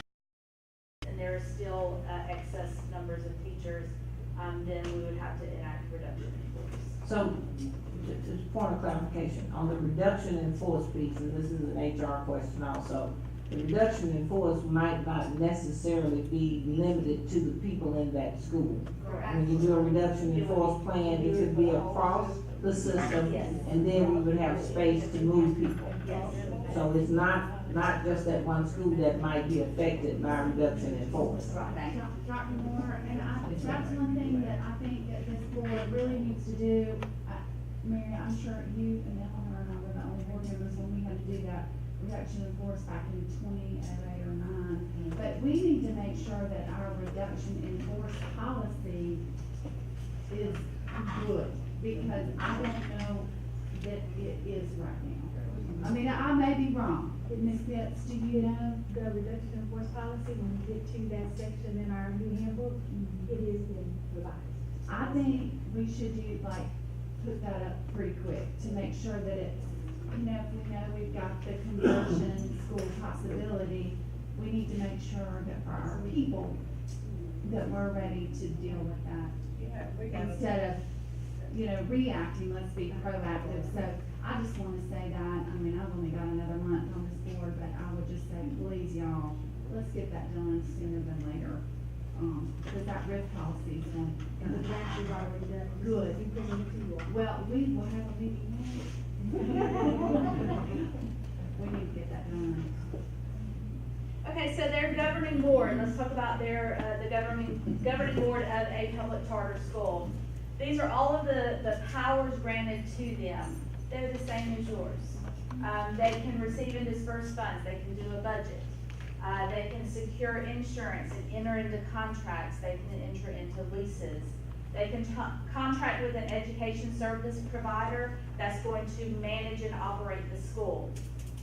They will incur debt. Please let me ask this question, because we've said ESP and you said education service provider. Lovely, can you give an example to the board of what that would look like for us? What's an example of an education service provider in a traditional LEA? In a traditional LEA. So that they will understand what it means in the An charter. education service provider is someone who comes in and manages the school. They provide the business operations, they oversee the curriculum and instruction. If you contract with them, they are accountable to you.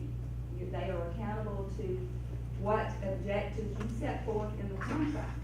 So a lot of what, everyone wonders about the accountability. How do you know that someone's really done a good job? What kind of controls do you have in this relationship? Well, an education service provider, you're contracting with them, you're setting up that contract, making sure that the objectives of what you want to have happen in that school occur.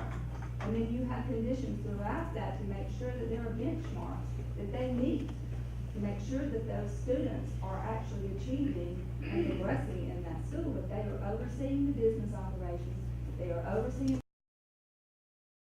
the day-to-day operations. So it's three different areas. It's school design, it's operations, and it's finance. Those are the three main areas that they are overseeing. Now, the governing board, on the other hand, you've got, what you're looking for in a governing board of a charter school, you're looking for expertise in education, in finance, and legal. You're looking for that piece of what can be offered to help that school. Also, a large part of a governing board for a charter school is that 20% must be made up of parents of that school. 20%. So any school that had, any charter school that's in Alabama, 20% of that governing board are parents who have children at that school. And I think that's a huge advantage.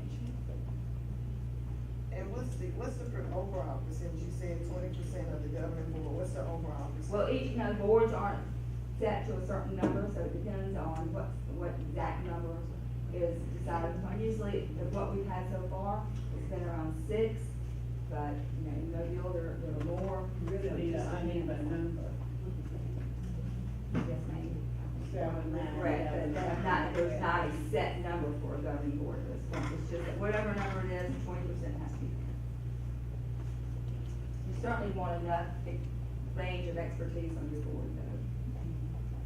So some other things that the governing board can do, they can solicit and accept gifts and grants to fund the school. They will be the ones to fire their staff. They can acquire property. These are all things they can sue and be sued in their name, not ours, theirs. They cannot charge any tuition. It's a public school. And they are subject to all of the same, civil rights, health, safety requirements, all of those same things that we are held to. Real quick before you change the slide, acquire real property, so how are they funded then? Where does the funding come from? Well, in a conversion, the facility is there, you're already there, so you already have the facility. In a startup, the funding, they raise the funds. In any application that comes through, it is recommended that they have $250,000 to $400,000 to plan for that facility. It's very costly. That's one reason hospitals have been slow to grow in Alabama. It's not funded by the state. So they're looking at grant money, they're looking at raising the funds throughout the community, they're looking for strong partnerships with. I think that happened to one right here in the city. They didn't have the funds for the startup. So this is just for the starters. What about conversions? Conversions, they have that facility, but if you're talking about the planning year. And if they acquire, my eyes on that, acquiring the real property, are they allowed to? I think typically they're talking about here as a student academy and university charter. They're not only a school, they're also an LEA. They have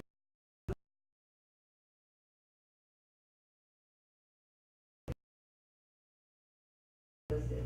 You're gonna find both. They're both the system and the school. Whereas the conversion. Okay, will they, like you say, will they pay us money of the lease to use one of our schools? And no, they're still part of, they're still one. I want to take a second to do a little clarification on that. So the student holds the student. So as they move to the conversion school, the money that we would normally allocate for that student at Joe Smith School as a public school in MBS, it's now a charter school conversion, and that money follows that kid there. So it comes out of our coffers as if it would normally to operate if the student in the school were still under MBS. That money follows that student into the conversion, into that school, into that seat. Okay, my question is this, so let's say the roof leaks and the air conditioning goes out, who pays for that? That part of the ETF money covers quite a range of areas. Would The it come ETF, from would it come from him? it would come from the part of the money that follows the student. Like the way you work now, it works the same way. The money that follows each student that you get, the education trust fund dollars and the federal dollars that follows each student. And the local. And to any school, any traditional school. So that's how you come up with the money to pay for those things now, so that's not gonna change. I'm just trying to understand, I wasn't there in 2016, so I'm playing catch up. I know, I'm just saying that it doesn't change, the way that works does not. There'll be conversion and we will handle the maintenance for them there. The money that follows that student, you'll keep that part of that money, cover those costs. You'll keep some of it. I just had to picture it. I wasn't explaining I want a clarification first. Yes, the money follows the student, but if in a case where a student goes to the charter school and somehow gets expelled from that school, the money stays with that school, but yet Montgomery Public Schools must educate that child. But the lack of the funds that have in the charter school. In a conversion, it's gonna work no differently than it does now. That's not. So the money comes back to Montgomery Public School?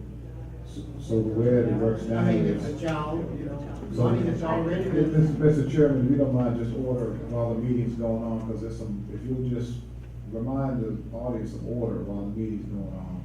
There's some very quick, heated questions that the board want to get to the meat of, and it's hard to hear with the talking, so if you would, please respect that. The way the ADM is finally calculated in October with Joe Smith and NPS right now. Right. If Joe Smith leaves in December, we still get the money for Joe Smith in October. Well, the very next year, he's gone, right? So we don't turn in ADM for Joe Smith next year. But then next year in December, he shows up again, we have to take him, even though we didn't get funded on it. So what basically happens is, it's exactly like them just going to Elmore or whatever. If they're there when the funding date is cut off, the funds come to you. If they're not when the funding comes and it's cut off, then you don't get it. So it'll be just like it is currently, Mr. Chairman. Yeah, one other point, you back, go back to your next screen.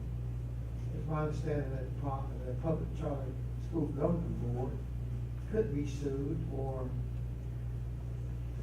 to sue or be sued is on name. Are they required, or do they have the authority by state law, as we do, and supposedly have legal counsel by law? They will have their own legal counsel. They can obtain legal counsel, yes. They are essentially a nonprofit, they have their own 501c3 status. My thing is, by law, the operating board should have a CSFO officer, a superintendent, and the board hires that, as well as legal counsel. They could even have legal counsel on their board. The governing board could have an attorney on the governing board. They're not required to do a lot of the things that we're required. Oh, I see. That's what I'm You see, because they're not under our umbrella. So they have their own governing board and some other things, and that's why they can buy their own property and do all that other stuff. Because they're not a conversion That's right, they're a startup. And so I guess the best thing to say, Ms. Mary had hit the nail on the head. They have flexibility. The charter gives flexibility that the public LEA, traditional LEA doesn't have. But what happens, Mr. Chairman, is that the portion of the dollars allocated based on the student population within that charter, your ADM, when that money is allocated to that school, that's what they get, right? So there will be some of the services that we hold back because there's services that we hold back, and forgive me if I'm going too fast, but if there's some emergency services that we typically hold centrally, we probably will still do that in NPS. But, once their pool is expended, it's expended. So if they wanted to hire more people or, pay more money or whatever they wanted to do, that's on them within that pool that they have. So they have the flexibility, Mr. Chairman. And also, this talks about this a little bit. We're talking about different contracts. So the first one is you would have a performance contract if the conversion is approved. You would have a performance contract with the education service provider. So that's when you decide what services are going to be provided, what objectives, what conditions that you would have in that performance contract. The other one is the charter contract. And this is something I'd really like to kind of spend a little bit of time with, because I think this is something that I've seen that is not presented very well publicly. An application is a plan. It is a plan, and it can get better, it can get changed, but it is a plan. It's a plan that comes before you, and you look at it for school design, operations, and finance. Is this school going to work? Does it have what it needs to be a quality school for students? So you have a rubric, and you're analyzing it for those different aspects. So it's a plan, but again, it is a plan, just like your continuous improvement plan and assist, an advanced ed plan. These are plans, and you get better, and you have those objectives, but it doesn't mean it stops. It means it's going to continue to improve. A charter contract is a legal binding document that you have with the school. That's where, and in all of the charter school contracts that are in Alabama, there are pre-opening conditions, things that must occur before they can ever enroll that first student. The building has to be up to code. Everyone has to make sure the security, the health and welfare of the student is put first. So if they don't meet those certain codes, that school won't open. They can ask for an extension and open later, but you're not going to enroll those students until you have a safe environment for those students first. So there are pre-opening conditions that are part of that charter contract. Then once the school is open, then you have different benchmarks that they need to make. They need to have the academic performance measures are consistently monitored.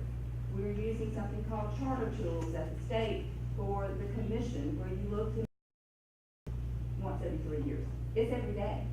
That accountability is examined every day to make sure that the finances, ma'am? I know. I'm looking at it. Prevention and support services is looking at the health and welfare aspects of it. Finance, Ethan Taylor's looking at the finances and the financial audits. Every quarter. Her question is, who would be monitoring those? Thank you, that monitor any other schools. So the commission is sort of working with the State Department. So I'm monitoring it. And also other people at the State Department that are in charge of the different sections. Federal programs is monitoring the federal programs area. Prevention and support, monitoring the prevention and support areas. But they're monitoring on an ongoing, consistent basis. Each one of those schools. Ethan Taylor in finance at State Department, he's monitoring their finances. Susan Beard and student assessments, monitoring their student assessments. And they're all doing it through this online platform called Charter Tools, so that you go on and they have to provide that evidence, that accountability. So it's much more accountability than I think is being presented. But this is all part of the charter contract. They must upload this evidence. We must be able to go and go to schools, visit the schools, making sure that learning is taking place. And all that has to go on. And if it's not, then they're in violation and breach of their contract. So that contract is there. That's the legal binding document, not necessarily the application, which is the plan. Contract is where you want to make sure if it's not happening, then 5-year contract. So you would give them a certain amount of time to correct it, or if it was in serious breach, then that would be another situation entirely. But you're going to have that charter contract.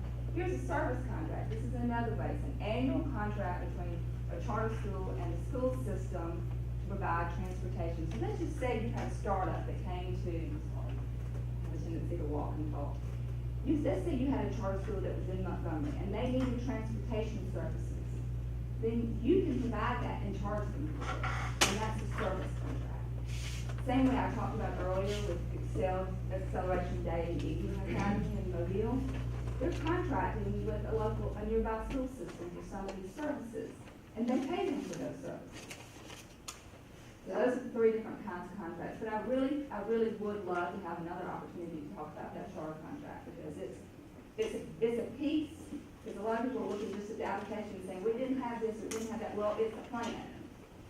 We're going to make sure that everyone is held accountable for that charter contract. So if we could help make the distinction, and I hear what you're saying about the startup and the conversion, because it can get a little bit confusing, because we're in line to have conversion, correct? That's right, but you're still going to have that charter contract. Right, but we're in line to have conversion, so the way that it operates will be different from the way a startup operates. So just to sort of compartmentalize that for us, we're right now at the point of looking at a conversion. All this is information about the different kinds, but our kind right now, first one, is conversion. But just to be clear, when you release that RFP by November 1, you could have an applicant for startup, which is why I felt like I needed to. Yeah, exactly, I understand. Real quick, and I guess I'm kind of, well, I'm gonna go to the startup, because you said by November 1st, we can have startups. You can release an RFP, a request for proposal. You wouldn't actually get them submitted till December, and you wouldn't approve them until early February, probably. Okay, so however that process works, filter that out. It's a lot. I know that, this startup, and I think Mary alluded to it, didn't have all of the requirements, so. Yes, ma'am. It's under litigation, so I would prefer not to discuss that. Okay, I got you. Well, what I just say is, I was just wondering, and maybe hopefully this question won't, be a part of litigation, but, you know, are there some steps clearer now put in place to kind of help in the process? Yes, and part of the process is to make it much clearer, I think, and better for all, is that, what I would like to do is continue, you know, working with Christy and all of you, because you are the authorizers, and, we want Montgomery to be an integral part of this, and I think having a working relationship will go much better as far as the process. And one other question, you mentioned the contract is their plan, and you and a group of the people will go out and you'll evaluate it. Since, I guess you're saying Montgomery County Public Schools will either also serve as the LEA and the state, or however that works. Will there be, and I guess because it's under MPS and the state will be gone one day. Correct. One day. So MPS, will that setup still work, I mean, still be like? You will be in charge of that oversight. We will just be The in state- charge, and the state will be removed now. Once the capacity is there, we step back, and it's Montgomery that provides that capacity. We decided that we wanted to be authorizers and we voted to do that. The reason we wanted that was so that we could work with the superintendent, the board, and we would be able to say, kind of like how Mobile, they had a section of students that they knew needed help. And so I think as authorizers with the board, y'all need to articulate with that, is it RP? Is that what it is? RP, that what you're looking for, you know, or it could be our alternative school. That has always been one that I felt like we need to go with. So, I mean, we've just got to use it to our advantage for our children instead of letting them just cram it down our throat as to, you know, we're gonna come in here and do this. Or, you know, y'all are gonna be at the driver's seat with the superintendent and say, hey, these are our weak areas. This is what we need help with. Let's get those RFPs and let's get people that are really gonna hone in to those needs. Well, that's a good point. That's why, with the data, looking at out, and this is not really the meeting for that, we'll talk later. All right, so the long and the short of it, what do authorizers do? They release the application and or issue a request for proposal based on our vision for charters. We will review applications in the area of design, operations, and finance. We will establish charter contracts and enter into those legal contracts with anyone that is approved. We will have the compliance, so we will have all the oversight of the school, and we will renew the contracts or not renew it if they are not meeting all of the things that were established in that contract. So I think this will come back around and answer everything else. This is just the timeline of what all has occurred. In March 2015, the Alabama School Choice Accountability Act was passed, and then in February, this board voted to become an authorizer, and in March, we submitted that application, and then it was in, we did not have, we knew, and the state knew, we did not have at that point the capacity nor the finances, so it was put on hold. And then you can pick up, because that's where you set it up. In January, it was decided that Montgomery would become an authorizer under state intervention, and the capacity would be provided by the State Department of Education. So, a request for proposal was released. There were 2 applicants. One was the Montgomery Education Foundation, and the other one was Lee Academy, because they had gone to the commission before Montgomery became an authorizer. Without getting into any of that, they applied to become an authorizer. The superintendent at that time did not act on the other, on Lee's application, namely because it was, again, in litigation. So, the Montgomery Education Foundation, was given a conditional approval by the interim state superintendent, and was given a date of August the 31st to resubmit, their application. That was done, on August the 31st. Internal review team had, looked at the application, and now it is with an external review team. So, at the point that all the reports get into Dr. Mackey, at this point, as he is the authorizer working with Montgomery under intervention, will ultimately make the decision based on the recommendations from the internal and the external review team. Well, the hope going forward is that Montgomery wants to develop their own capacity. Start with November the 1st. And that's to say beforehand, Ms. Hatch and I think Bernard Mitchell over there will be going to the NASCO conference. That's the National Association of Charter School Authorizers. They offer professional development for authorizers. The two of them are going to be trained and continue that training. It will be ongoing. I plan to work closely with them.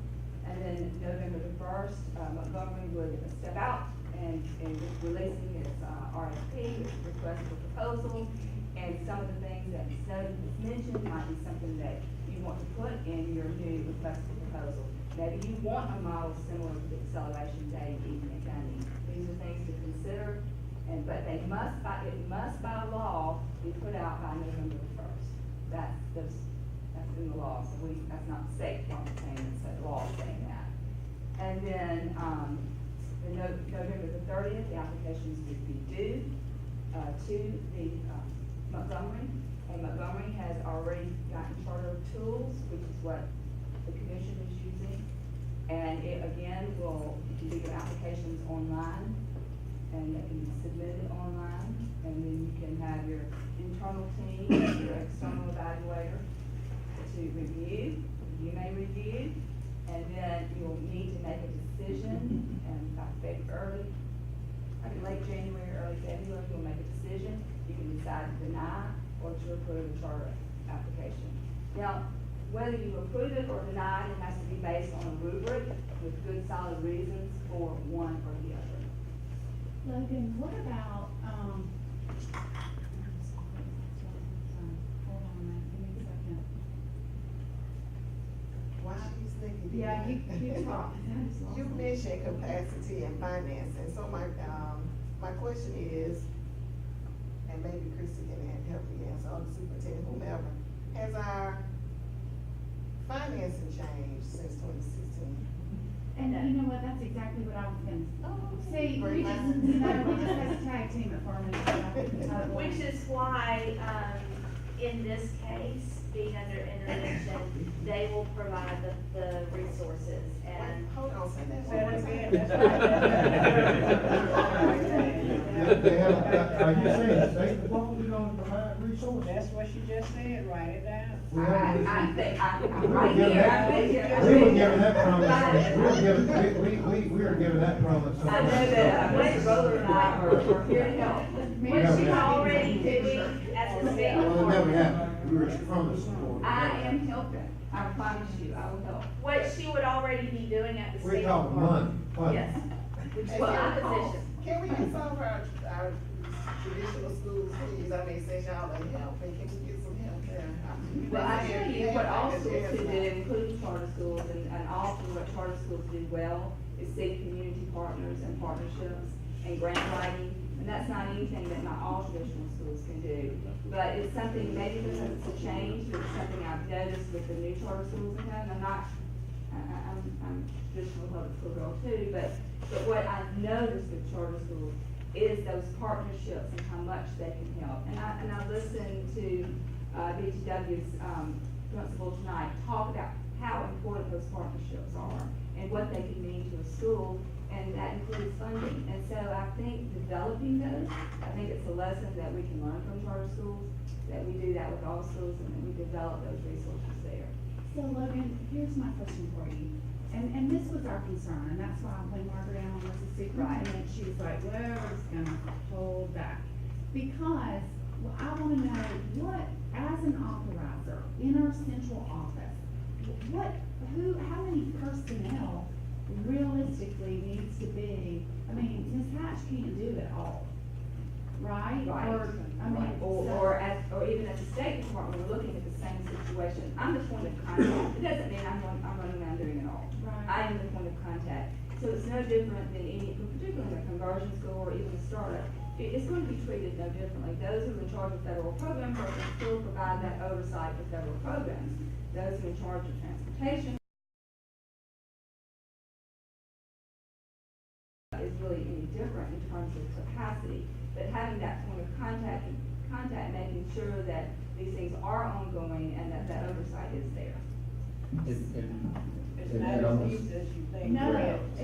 that's gonna be a full-time, more than a full-time job. And so, Mr. Chairman and Dr. Moore and Mr. Watts, one of the things that's a good point is to think about the designation of, time dedicated as the point person, because all this information is gonna be flowing to Christie, right? And then she's gotta make sure that it's designated to the appropriate person, because transportation gets the funding allocation from the state. And then you have federal funding, and then you have IDEA funding, you have all these other things that are going on.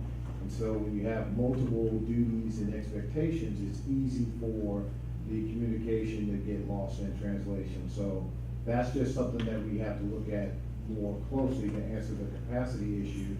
The capacity that you suddenly acquired, right? 'Cause that's what Suddenly you're doing. acquired. I love it, I love Absolutely. it, I love it. Absolutely. And so what these ladies have so eloquently stated was, okay, what changed? So the State Department is acting and saying, we are giving you the capacity because we are in-house and we're supporting you to give you the capacity. What's changed from the financial piece? We are aware of our budget, we are aware of our shortcomings, we are filing financials on a timely manner, we're doing these things, we are aware of the reduction. Moving towards building capacity financially as we move forward. So that's kind of what's changed, but there are no new dollars coming in that's changed. Does that make sense? Absolutely. And what the State Department can do, is reimburse us the 10% raise. They took like $500 million, If they're gonna be helpful with the charter schools, let's be helpful with the traditional schools. I mean, Amen. that's one of the things that affected our budget, the 10%.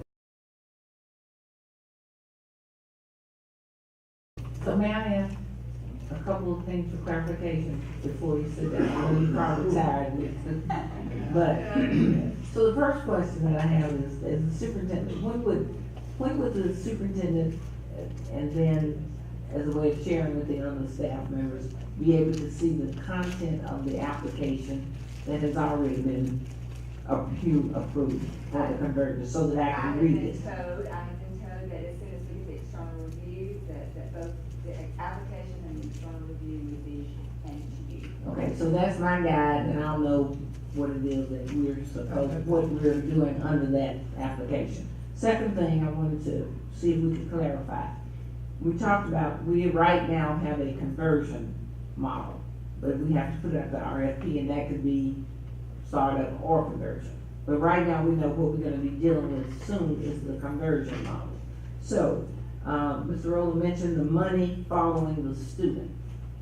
Under the conversion model, we had talked earlier as I came in during my interim piece, that this would be a zoned school, the conversion model, not a student applying to come into that school. They would be zoned into that, whichever school, elementary we're talking about. Student population Does not change. So the kids are zoned in, there's no application piece for a new student to get into this particular charter. They would be zoned, unless they move out of the zone, or they move into the zone. Well, but now, if there is capacity at the school, you could have a registration period, and if it exceeded that, an open enrollment. So someone outside could come in if there were capacity at the school. Right, so is that part of the application That's just part of piece? the rules. That's part of the rule under That's charter. just- Yes. So we, What happens with the kids, like, what if there's a parent that doesn't want their child? They have an opportunity to go to another school. and then we have to figure out where we have to figure out that, that's all, that's why at some point it would be wonderful, lovely if I could read the application. See what we have agreed, You'll get it. what we are saying we would be doing, because And some of it's the things different. are guidelines and policies and procedures that Montgomery is going to create in this process.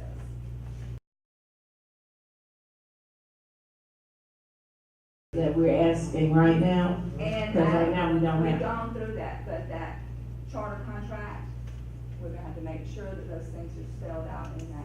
Well, I think at this point, we need to move swiftly on getting a legal counsel before we engage in any contract or charter. I think what you're saying, but Logan, here's my question. So this kind of, and listen, I am not saying you're just doing your job, you're just doing your job. But as a board member, I can say this, oh, you're authorizers, that was a trick. Okay, that was not Right. on the up and up, that was not on the table, and that was wrong.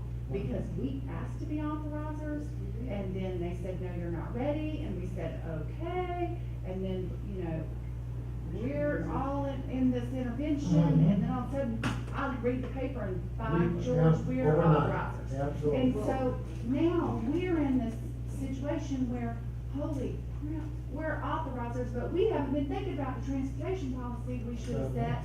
So are we gonna have time between the time we do the contract, Well, we need. if that legal conversion counsel comes for the contract. through, to get our policies updated before things start doing retroactive, God bless you, and then all of a sudden we gotta the zone, the conversion to another school because they don't wanna go to that school.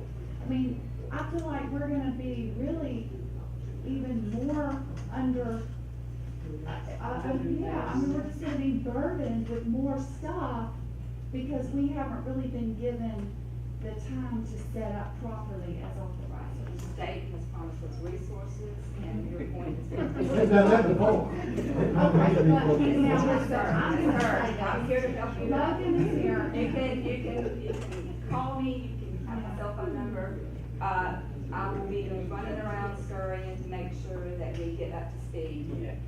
Helena said you got a checkbook. I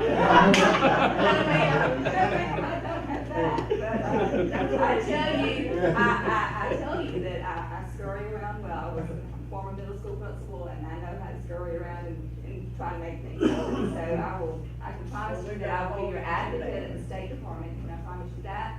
And I promise you I will work with you and I'll try to make sure that we do things well, because after all, this is really about the students. Absolutely. We can talk about what was, but I would rather talk about what we can do together. Well, I agree, but I'm just saying, we do have to, in my opinion, put that on the table. It's a to lot say, of work. Listen, we have got a lot of work lot of that work. should have been done way before we announced that we are And I would authorized. say Well, we again, didn't announce it now, unless they announced it. Well, that's Okay. right, but I'm just saying, we got work to do, people. point taken. Yeah, there are a lot of policies and procedures that will work. are just going to apply to charter, Right. moving kids around, Right. the process of open enrollment, which we don't have right now, other than, say, magnet schools, kind of, sort of. So we've got to outline exactly, so that when it happens, we can go straight to that procedure and say, this is how we're gonna do it, 1, 2, 3, 4. And we don't have that yet. Dr. Moore, I did want to just say this real quickly, and I know that we're running out of time, but when Eleanor and I went to the NACSA Charter School Conference a couple of years ago, one of the models that I really liked, they had their central office charter school person also did magnet. So that a lot of it could be very similar in the application process, as far as like the timeline.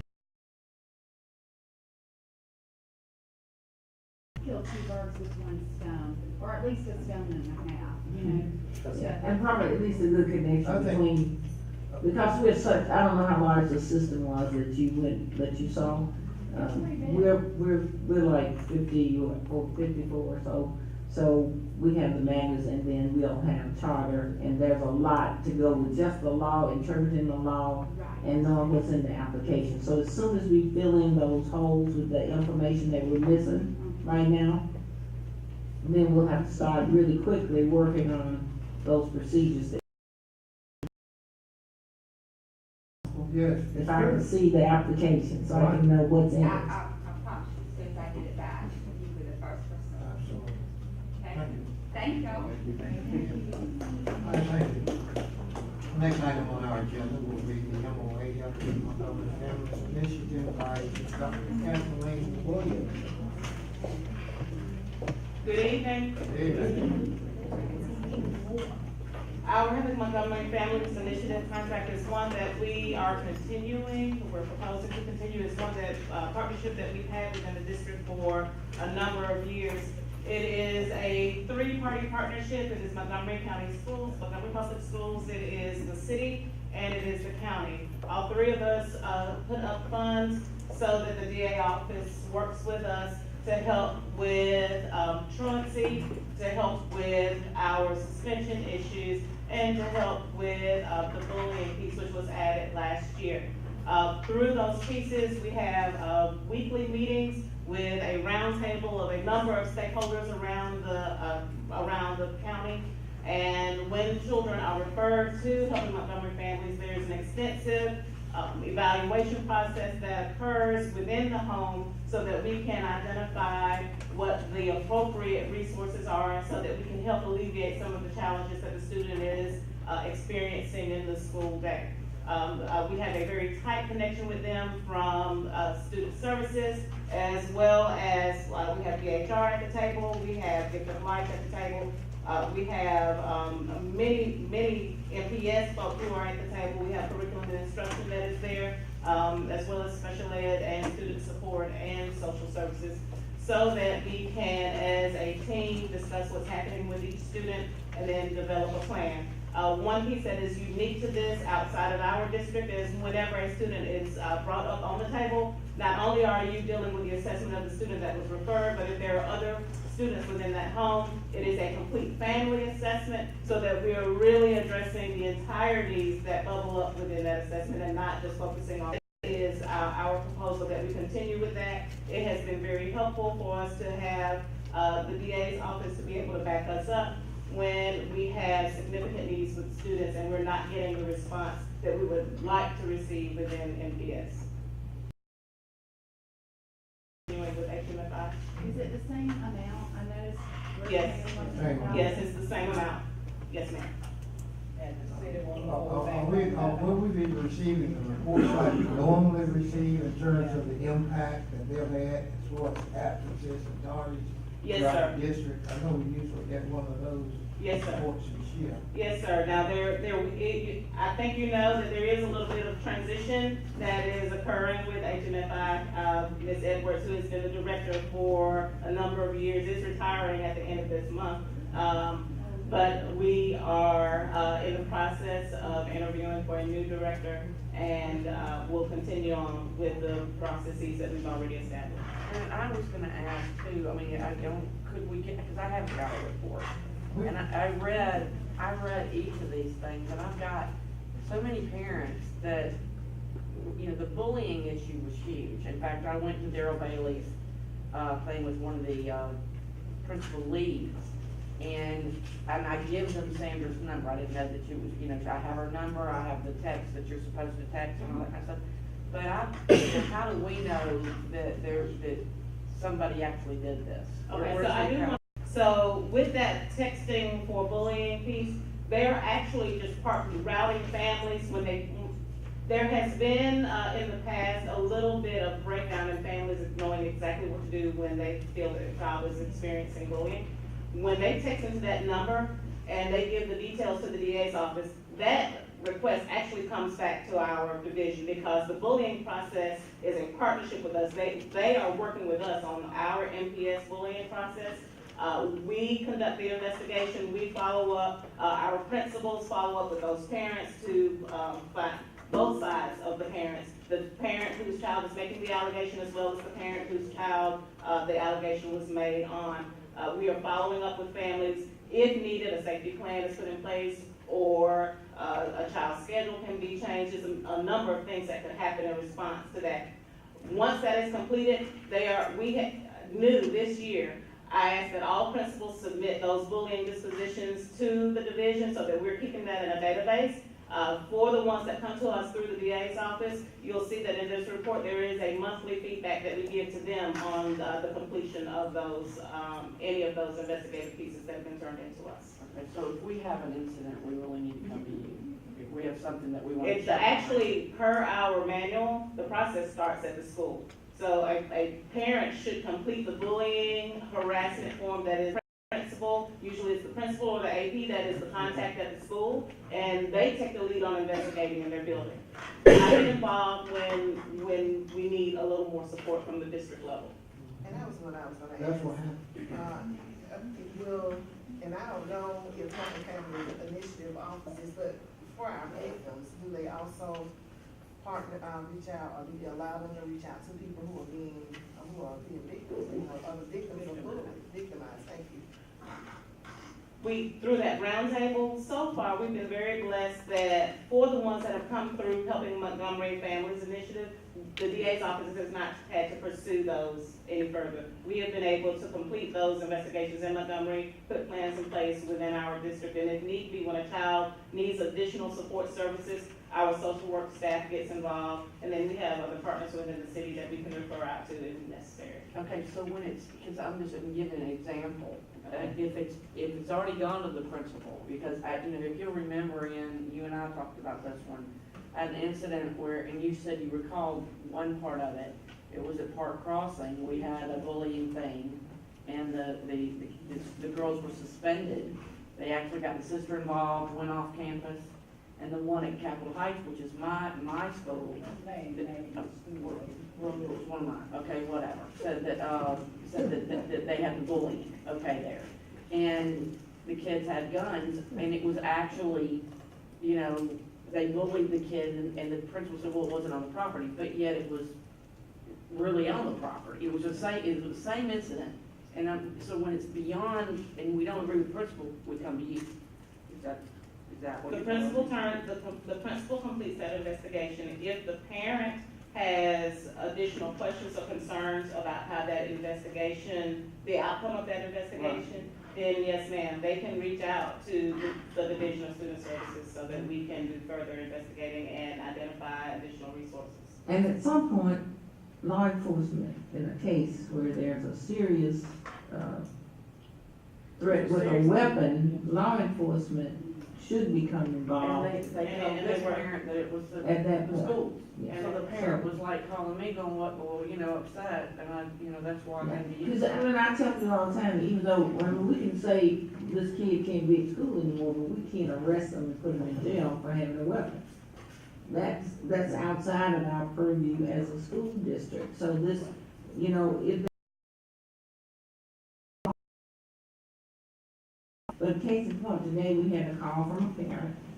Leslie and I dealt with it. Leslie started. It was getting a little bit long and drawn out. Fill out that form with that information because this parent had not talked to the principal at all. And so we said, you have to fill out the form, we'll help you, we'll intervene by reminding the principal that this information is coming, and so they need to address it quickly. So, but that's the and so then if they fill it out, it goes to the principal, we're gonna keep reminding our principals, deal with this quickly. Don't let it linger and get lost on your desk or whatever. And we do follow up, for the ones that come to us through the texting initiative, we do follow up because it has the same parameters on it that we've implemented within NPS, and so whenever a harassment form comes in, we have, put in place that it has to be resolved within 5 school days. there are a few cases, for instance, we have a case right now where some more information is needed. But even with that, a principal has already contacted us to say, I need more than 5 days so that I can bring this to public. Okay, clarify that this partnership, if somebody was bullied, one of our children are bullied off campus, okay, a block up, is Daryl Bailey, is this group going to help that kid? Or is this just on school? The bullying piece, the bullying law was adapted for this school year. So when something is happening off-site like that, and a parent says, my child is being bullied once they get into our apartment complex, okay, we don't. What we need to do is call the police, because the police are the ones that can now get involved with that other family and file individuals. He does not have it set up that way currently, no ma'am. Right now it is when they're texting when it is occurring in an MPS property or anywhere around MPS campuses, and then they're routing it to us so that we can use our process to help that family get to some closure on the event. I had one other question. I actually went to a Health and Family Initiative meeting. I know they meet like on Wednesdays. I can't remember. Yes, if it's ma'am. every Wednesday, but Every Wednesday. one of the things I observed is like some gaps in communication. There were instances where everything went to the BI. We asked, well, what did we do? Well, we gave it to the BI.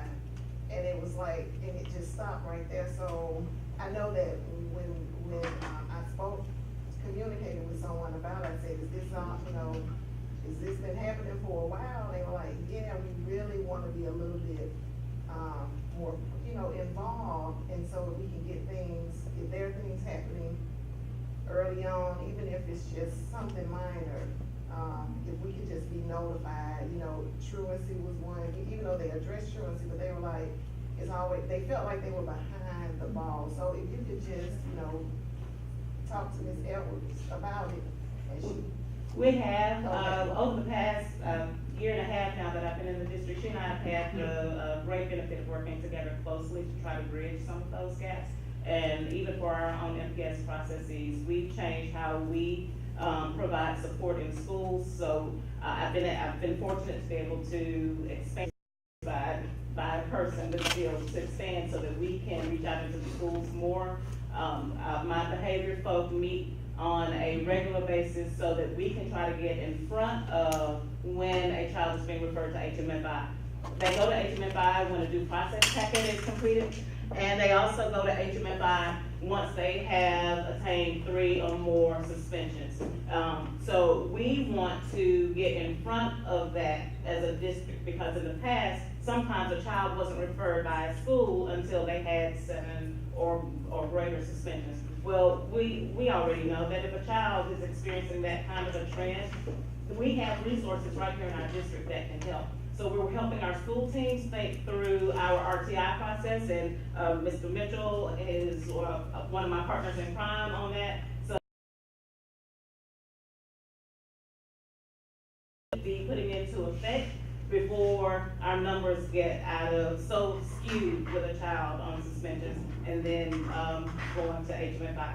The other thing that we're working on to lessen, when we have that piece, as we continue to get that piece corrected, then when a child goes to HMFI, now we're truly dealing with that top percent and the other partners around the table and us working together to try to brainstorm what can we do more for this child and for the family, versus a child coming to the table and they have not had access to some of the resources in our district and therefore being referred back to us. Okay, but I'm not trying to be a pain, okay, because when you were talking, I get it, that when they're in an apartment building, they can't be helped. But let me give you a different thing, okay, just to clarify. Between Lee and Capitol Heights, there's a tunnel, okay? To a student in that tunnel, or walking off from Capitol Heights on the first block, okay? I'm getting this all the time, not just one or two parents. Will Daryl Bailey help with it? First, is that not considered? But the first step in the process is for us to be made aware so that we can do some additional investigating. If we have a child, we have it actually written into this plan, A child that is repeatedly identified as a bully, that child then goes through the HMFI process. So we have that embedded in here, I think it's bottom of page 2.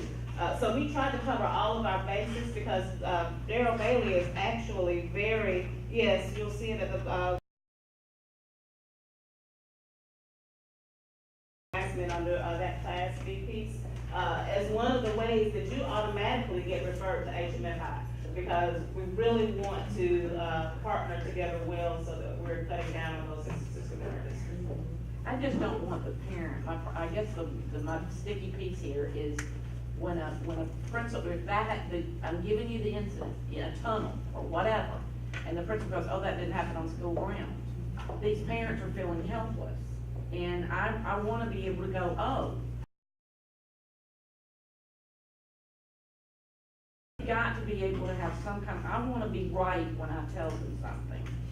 You know, I don't want to go, so what? The first thing would be, and we will continue to have additional support with our principals to make sure that we're all saying the same thing, but that process, even if they go to HMFI, that process belongs to MPS and it starts with us.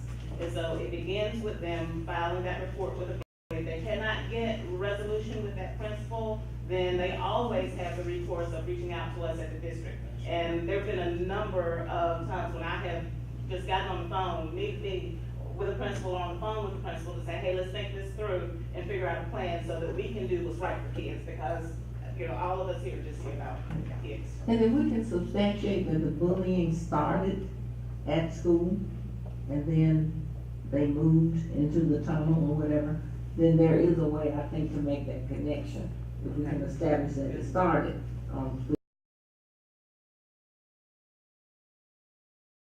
we have to address at some point, probably in the near future, is the fact that we need to do some more work with mental health, because we have a number of students, for whatever reason, who need that kind of support also. And so that is an extension of what a school system does, but we know that a number of the problems that we deal with actually stem from some mental health kind of issue that has to be addressed. Other questions, HMFI? Thank you, Dr. Thank you. All right, Thank you. appreciate your report. At this time, we will adjourn the work session, but we have about a 2-second stand and stretch before we move into our regular meeting.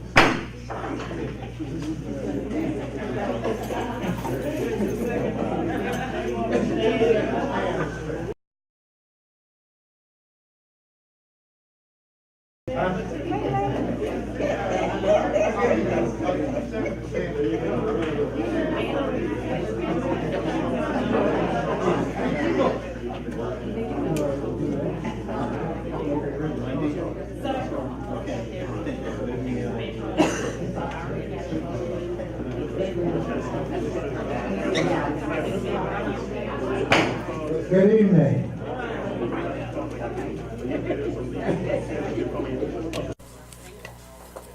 Good evening.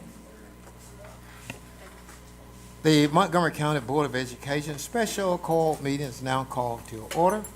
Thursday, October 11, 2018. We do have a quorum with 6 members in attendance. We need a motion to approve the agenda. Mr. President, I move that we approve the agenda. It has been moved and properly second that we approve the agenda as printed. Is there any discussion? Those who are in favor, let's see by show of hands. It is unanimous. 6 voting positive. Yes, sir. The first item on our agenda, I recommend approval of the personnel report, certified personnel. Mr. President, I move that we approve the personnel report for certified, but I would like to request omitting number 30 for further review, number 30. Further discussion, if we can even do. Number 30, I'm certified.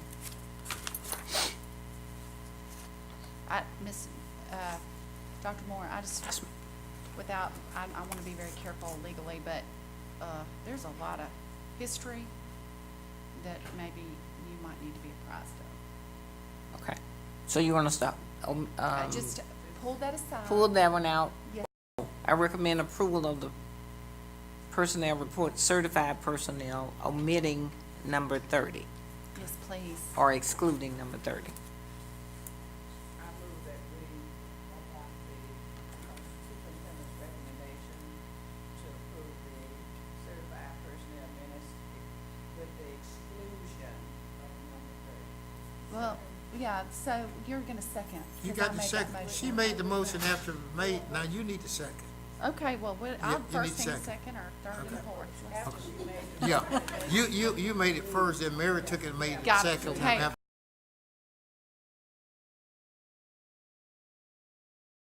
By show of hands. Okay, 5-4, opposed is the same.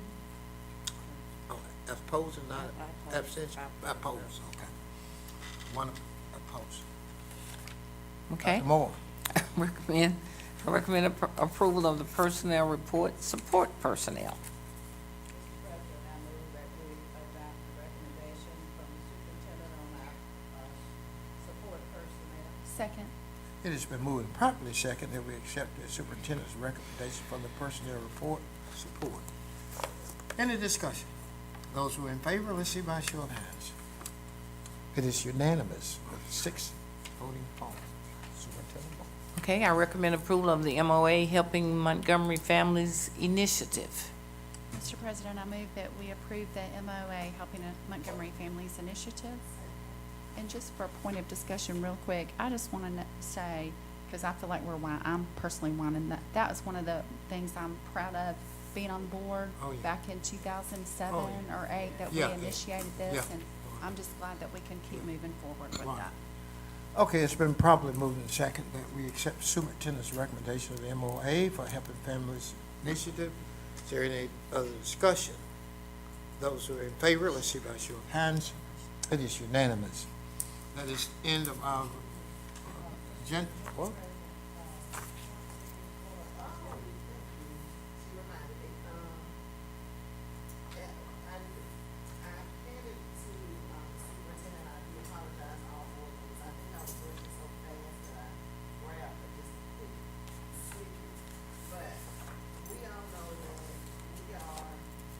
And I know that we all feel differently about, and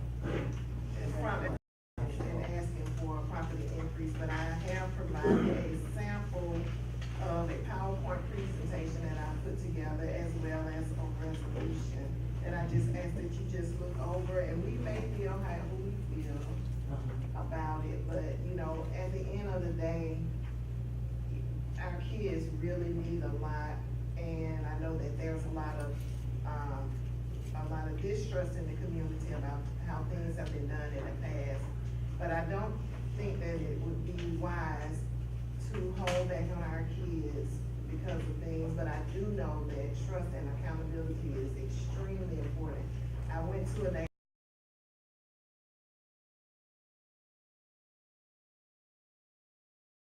just want communication. We just want to know what's going on. So I appreciate all of us, whether you're on Facebook trying to, put information out, as long as it's positive. If you're going to the neighborhood associations, really talking our district up and encouraging people. And I had probably one of the best neighborhood meetings I've ever had. I didn't talk, I let them talk to me. We disagreed on very small things, but I'm hearing more and more that people are ready, at least in District 7, they're ready to do it. They want to have a really good school system. They're appreciative of our leadership, although we may be put out there in an interesting way, I would say that. But they do appreciate us being vocal and just talking to them. So I ask that you all, and I know the superintendent and Robert needed to see it. Yeah. And I'll be happy to get everybody else a copy. I just rushed out. Superintendent Moore, we had spoken about this in our next work session. We're gonna,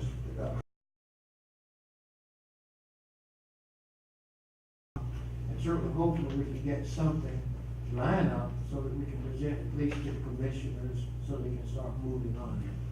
So hopefully, we appreciate what you've done too, Erica. I really do, from the bottom of my heart, the research that you've done and the organization of this resolution, as well as the background information with respect to ad valorem taxes. We really appreciate all the information, and we're gonna use this to try to come up with a resolution to present to the commission.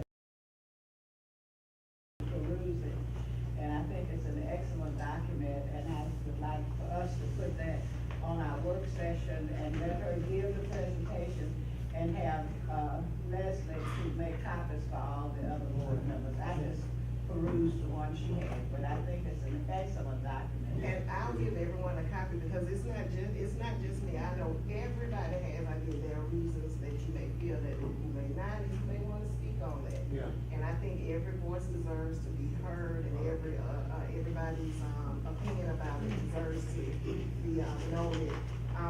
But anything you wanna add, feel free to add. So we'll let Dr. Moore look at in terms of things that we say in terms of our needs in the district, so see how the response will be used.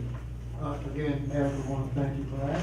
This time, our next board meeting will be Tuesday, October 23rd, 2018, at 5 p.m.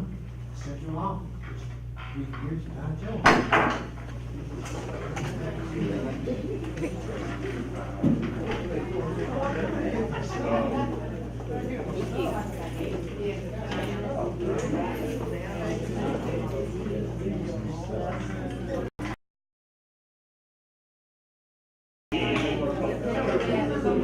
We'll see.